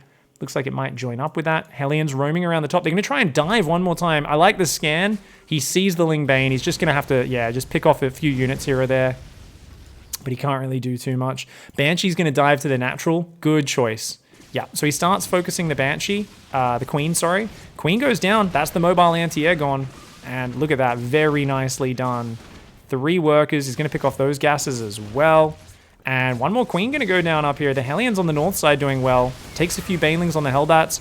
Those Hellbats just going to run away, easily defeating the Zerglings. Oh, they don't want to fight the queens. Beasty accidentally getting baited into going back in. Those queens have too much transfuse. It's not a good fight there, but 7 workers go down to the Banshees. And whilst the Hellbats do fall still, keeping some pressure on. This is okay for Beasty. He's trying to go into battle mech. We've got 5 factories on the way. We've got Magfield, Armor, Blue Flame all on the way. 1, 2, 3, 4 tech labs, so mostly Cyclone production, and he's just going to rely on a single factory, non-stop building Hellions. That means, of course, if he loses all his Hellions, it's pretty bad because he can't replenish them 4 at a time. You got to remember, though, Hellions only take 21 seconds to build. That means you essentially are building 6 Hellions a minute. That means just one factory producing over 3 minutes builds 18 Hellions. It's actually about 16, but, you know, close enough. Quick maths, rough maths. Cyclones should be taking out that, but hey, there we go. Lambo going to try and wall off the ramp with the changelings. Overseer does go down. Lambo's up to 74 drones, 4th base going. Most importantly, the creep spread is one of your best things. So the problem with Battle Mech is it can't actually engage on creep. And because he hasn't built a Raven, even though he's got Banshees, he's going to have to use scans to clear creep every time. These queens have a lot of transfuse. Remember, they're not armored units, so they don't take bonus damage from Magfield either. Transfuse is going down. A lot of yeah, that goes down pretty quickly once Magfield's done, though. Magfield will be done in about 20 seconds. Hydraling Bane, as long as that can just, you know, defend with enough Banelings, like the Cyclones and the Hellions cannot stand their ground versus Banelings, not on creep. Off creep, they can fight, they can kite them down, but on creep, they can't. So as the Zerg, you get a crazy drone count, and you just keep making Banelings and replenishing creep wherever they poke, and replenishing creep, and making more Banelings, and expanding more. And eventually you can overwhelm with either Hydraling Bane if they don't build any siege tanks, or you can transition into Vipers. Some people like to go straight up to Broodlords off Hydrabane. There's a few different ways of approaching it. Some people even like Nidus Swarm Host, something Cyril's actually done a few times. Hydra's in the open. There's not a lot of Banelings here. You need Banelings to chase those Hellions off. He's got a flank coming in from the top left. Those Banelings coming in from the top left. Keep your eye on those. They're going to try and flank from the high ground. They've been spotted. Oh, Beasty's not watching. Big hits, beautiful Baneling flank. Flanking against Battle Mech, one of the most powerful ways. It's a fragile army that relies on keeping its opponent at arm's length. It's if you're playing as the Zerg, it's a lot against like fighting against a superior reach fighter, where they want to just keep you at arm's length and keep jabbing you and wearing you down and not really exposing themselves to any risk. And it seems unbeatable if you're just letting them do that. But the moment you send half your army around, like that trick where, you know where your friend goes and crouches down and you push the person and then they don't realize there's someone crouching behind them and they fucking fall over really badly. It's basically that move. That's how you beat Battle Mech, is you get your friend to sneak up behind the mech army and then you basically break its back in one brutal backstab. Really, really devastating. Big worker advantage for Lambo throughout the earlier stages. That'll be evening out as this 4th base goes down. Beasty's going to have a good income, but as a Battle Mech player, you kind of want to drown your opponent. You'd like to actually get the economy advantage and actually play less cost efficiently in some situations. Oh my god, the Baneling's going to find the mineral line. There's nothing defending that mineral line. This is a Beasty has to engage. But I mean, the SCVs are just trapped. He's got to recall those SCVs. Unfortunately, realizes he doesn't have a Nexus because he's playing Terran, and 19 workers go down. And Lambo says, cool. I am enjoying this trade. Oh! He sneaks up behind him, gives him a shove. And yeah, as I said, Beasty just gets snapped. I used to hate when people would do that to me in school. Did you guys hate? I hated that. What's that thing called? That thing has there's a word, right? You get your friend to sneak up behind him like that. I can't even remember what it's called. It's so gross, man. It's a tabletop. Yeah, that sounds right. Yeah, it's when you table someone. Oh man, that's the worst. 4-3, guys. Beasty's bringing it back. Cobra says it's called the Chad push. Sounds right. Okay, guys, so we are going to flip a coin for the final one, rather than spinning the wheel over and over and over again. So the 2 remaining matchups are TVT. Okay, so we have TVT and PVZ left. I'm flipping a coin. Lambo says, how about we reverse TVZ instead of TVT? Up to Beasty. Lambo says, how about reverse TVZ instead of TVT? The thing. I said, it's up to Beasty. Beasty does a poo emote and says, no thanks.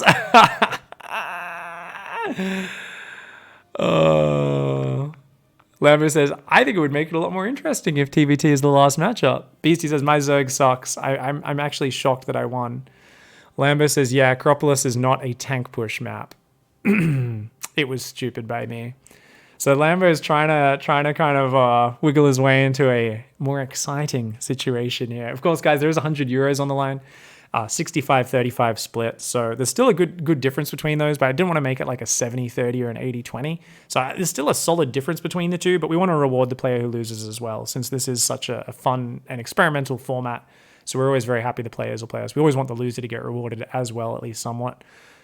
Twitch chat told me your Zerg is arse versus bio, so I trusted them. I'm sure those were some Beastyqt double agents. And then you come in with a 360-degree Baneling surround. He's like, God damn it. Beasty says, it is my worst. They're fucking traitors, dude. They told you the truth. I just lucked out. Okay. I'm going to flip a coin for a matchup. Heads is TVT. Tails is PVZ. Okay. So, I have actually the most Australian coin. Can you guys see that?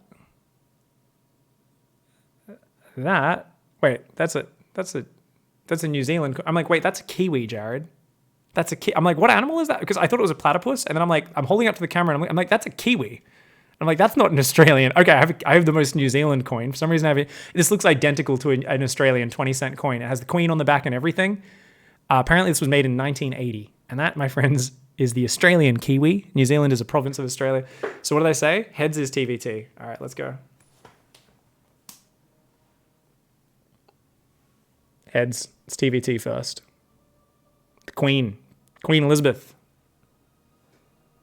Elizabeth II. Heads it is. TVT. All right.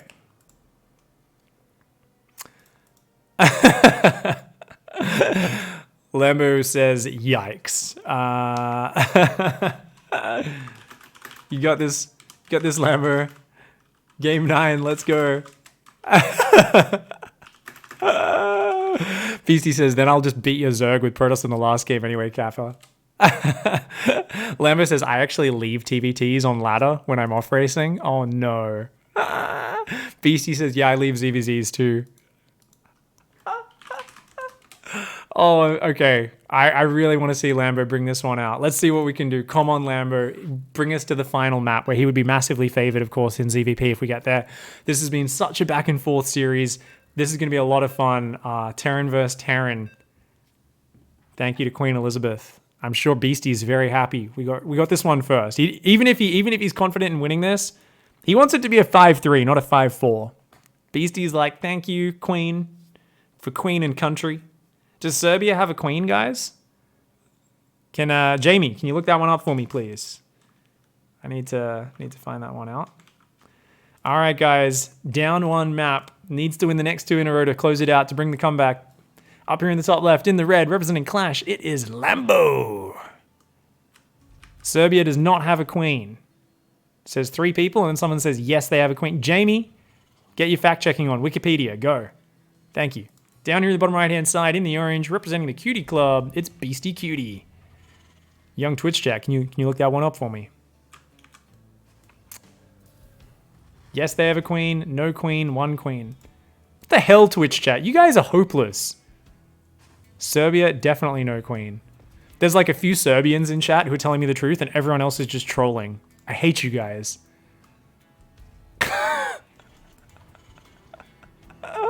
You guys are such idiots. All right, double gas for Beastie down here. Looks like he's going for that. Double gas for Lambo as well. So both players doing very one basey openings. That's the right way to do it. Lambo's actually ahead on his worker production by quite a few seconds here. And there's an SCV coming across for Beastie. So I actually feel like Lambo's opening was a little bit smoother here. Maybe the pressure's on. Beastie's like, I know I'm favored here. I actually play this matchup a lot more than you. I don't know. We'll find out, man.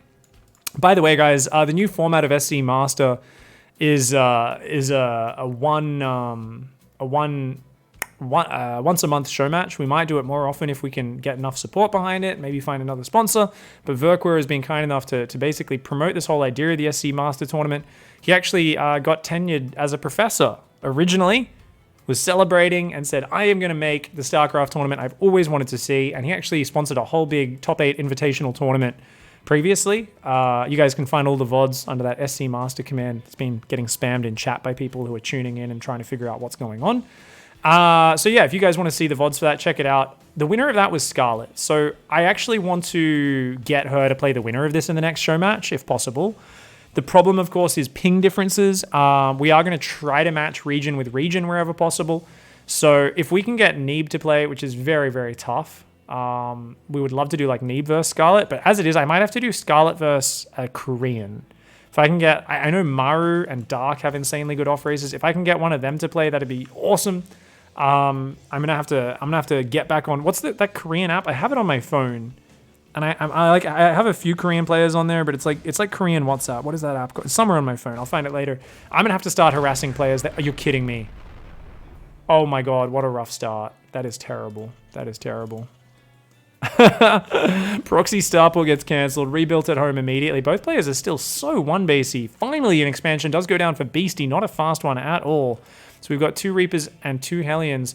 Ooh, you don't want to commit up there, Beasty. If he sends the Reapers in the main, I think that would be the right call. But if he pokes up that ramp, 3 Reapers, 2 Hellions are going to take him to Dicktown. And, to Taint Town. That's what we were trying to go with. Ooh, the other Hellion comes in. Oh, I think Lambo might have over-microed the start of this a little bit. Oh, this is going to be a real close one. It looks like Lambo will barely win, but, like, it's actually an even trade, I think, at best. Oh, no. Oh, pull back the Hellion. Turn your Reaper around. Get your Hellion back, Lambo. Oh.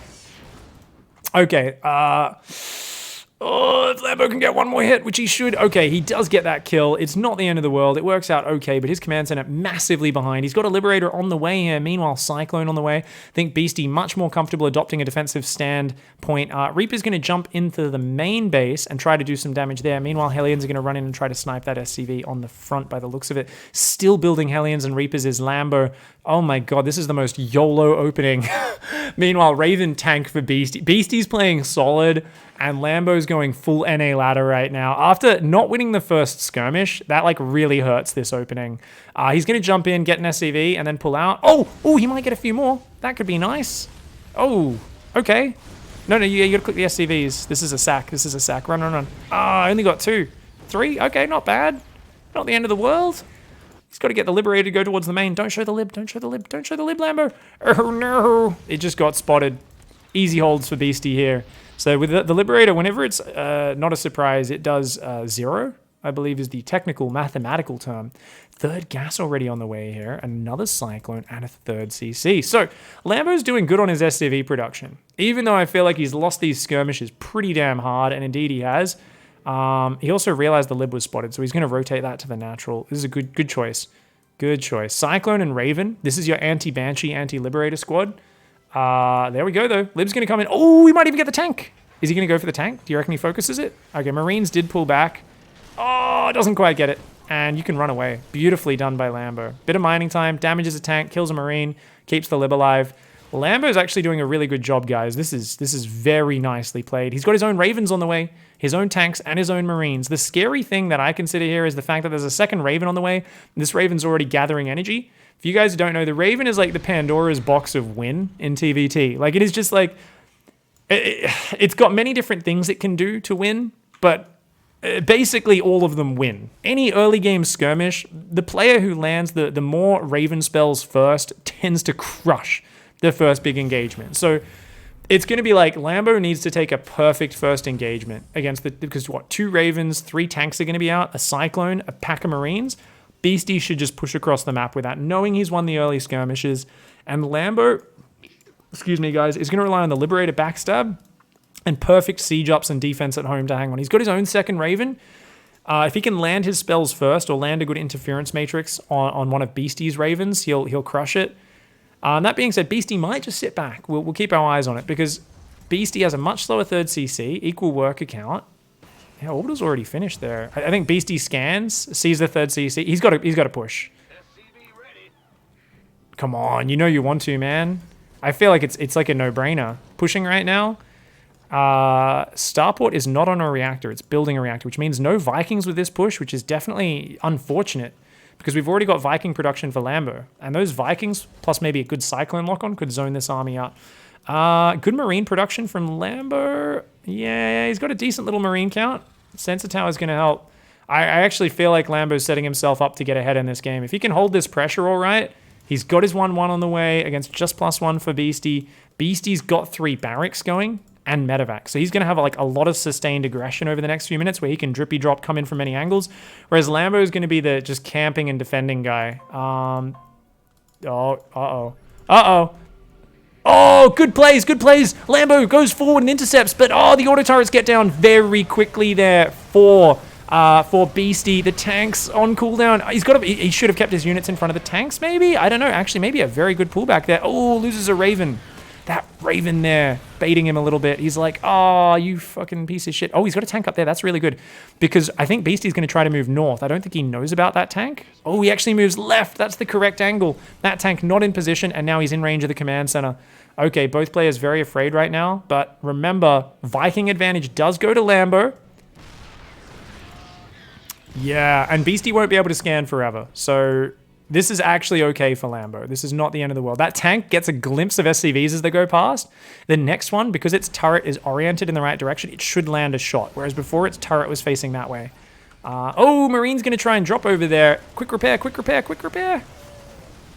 Ooh, a bit slow on the repair there. Auto turret, though. Absolute winner, chicken dinner. Hot damn. Big boy Lambo. Land the Vikings, land the Vikings. Oh, shit. Yeah, the Stim Marine's doing some good damage. The Raven goes down. And this is just really nice plays by Beasty. Just using this position. It's so close numbers-wise. Lambo's ahead in workers and stuff. But, oh, the Liberator! That might actually be the saving grace here. The Stim Marine's going to come forward. That Liberator is going to take out these siege tanks. And I think Lambo actually has held on. His third command center, he's kept most of those SCVs safe. Oh, this is insane. Yeah, the Liberators, Vikings. Lambo doing this so well. He pushes it back, gets a tank. He's going to get a shot on that tank as well. But if Lambo can snipe the third, oh, very nicely done. Double auto turret comes down. The tank's not able to take out those auto turrets in time. Marines are going to come forward here, but Siege Tank and a Cyclone come forward. They're going to be able to handle that. And I think Lambo, upon losing the third, is just a little bit desperate. Beasty, just such a good TVT player, obviously showing his experience. Lambo trying to hang on. But the defensive macro play, just not quite enough there in the end of it. Lambo, once he got that position, I was talking earlier about how the Ravens win the game. You guys saw exactly what I was talking about. I really feel like Lambo needed to land an interference matrix to win that fight. It's so tough, man. It's so tough. If you don't stop one of those higher energy Ravens from landing its spells, it is really awkward. But that was just an amazing series from Beasty. We got to see that both players are quite evenly matched with all their races. I mean, this is the beauty of this format, guys. It starts off 3-0. Everyone thinks it's like going to be super one-sided, and then it ends up so goddamn close. Yeah, these auto turrets and the interference matrices did so much, and then this follow-up interference matrix. Look at that. So well. That tank, if it stayed alive there, this tank was not in range of it. It would have killed all the Marines and survived. It would have been amazing. So yeah, unfortunately, it didn't quite work out there. Also, I think if Lambo got that tank sieged there immediately, rather than sitting on the ramp, it's just hard because he didn't have the vision. And yeah, this was such a close one though. And Beasty just pushing through. Behind this, of course, he had his nice smooth macro. Because he had these medevacs joining in as well. Like, you know, Beasty just was the more aggressive, more pushing player throughout this. This was absolutely incredible. So GG, well played, guys. Thank you very much for the support. Dudes, GG, well played. You guys both killed it. So damned close. Yeah, I'll be streaming. Thanks so much for staying up late to play, guys. That was amazing. GG, well played to both these players. Guys, can we all please say a big thanks to Verkwer, who I think is still in chat. If he's not, I'm going to say a big thanks to Verkwer myself. He is.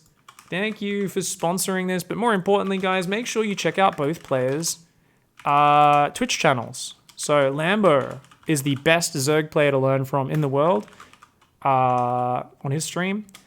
And Beastyqt, of course, an amazing content creator as well. So there's links in chat. Please do give them a click on that link, give them a follow, give them a sub.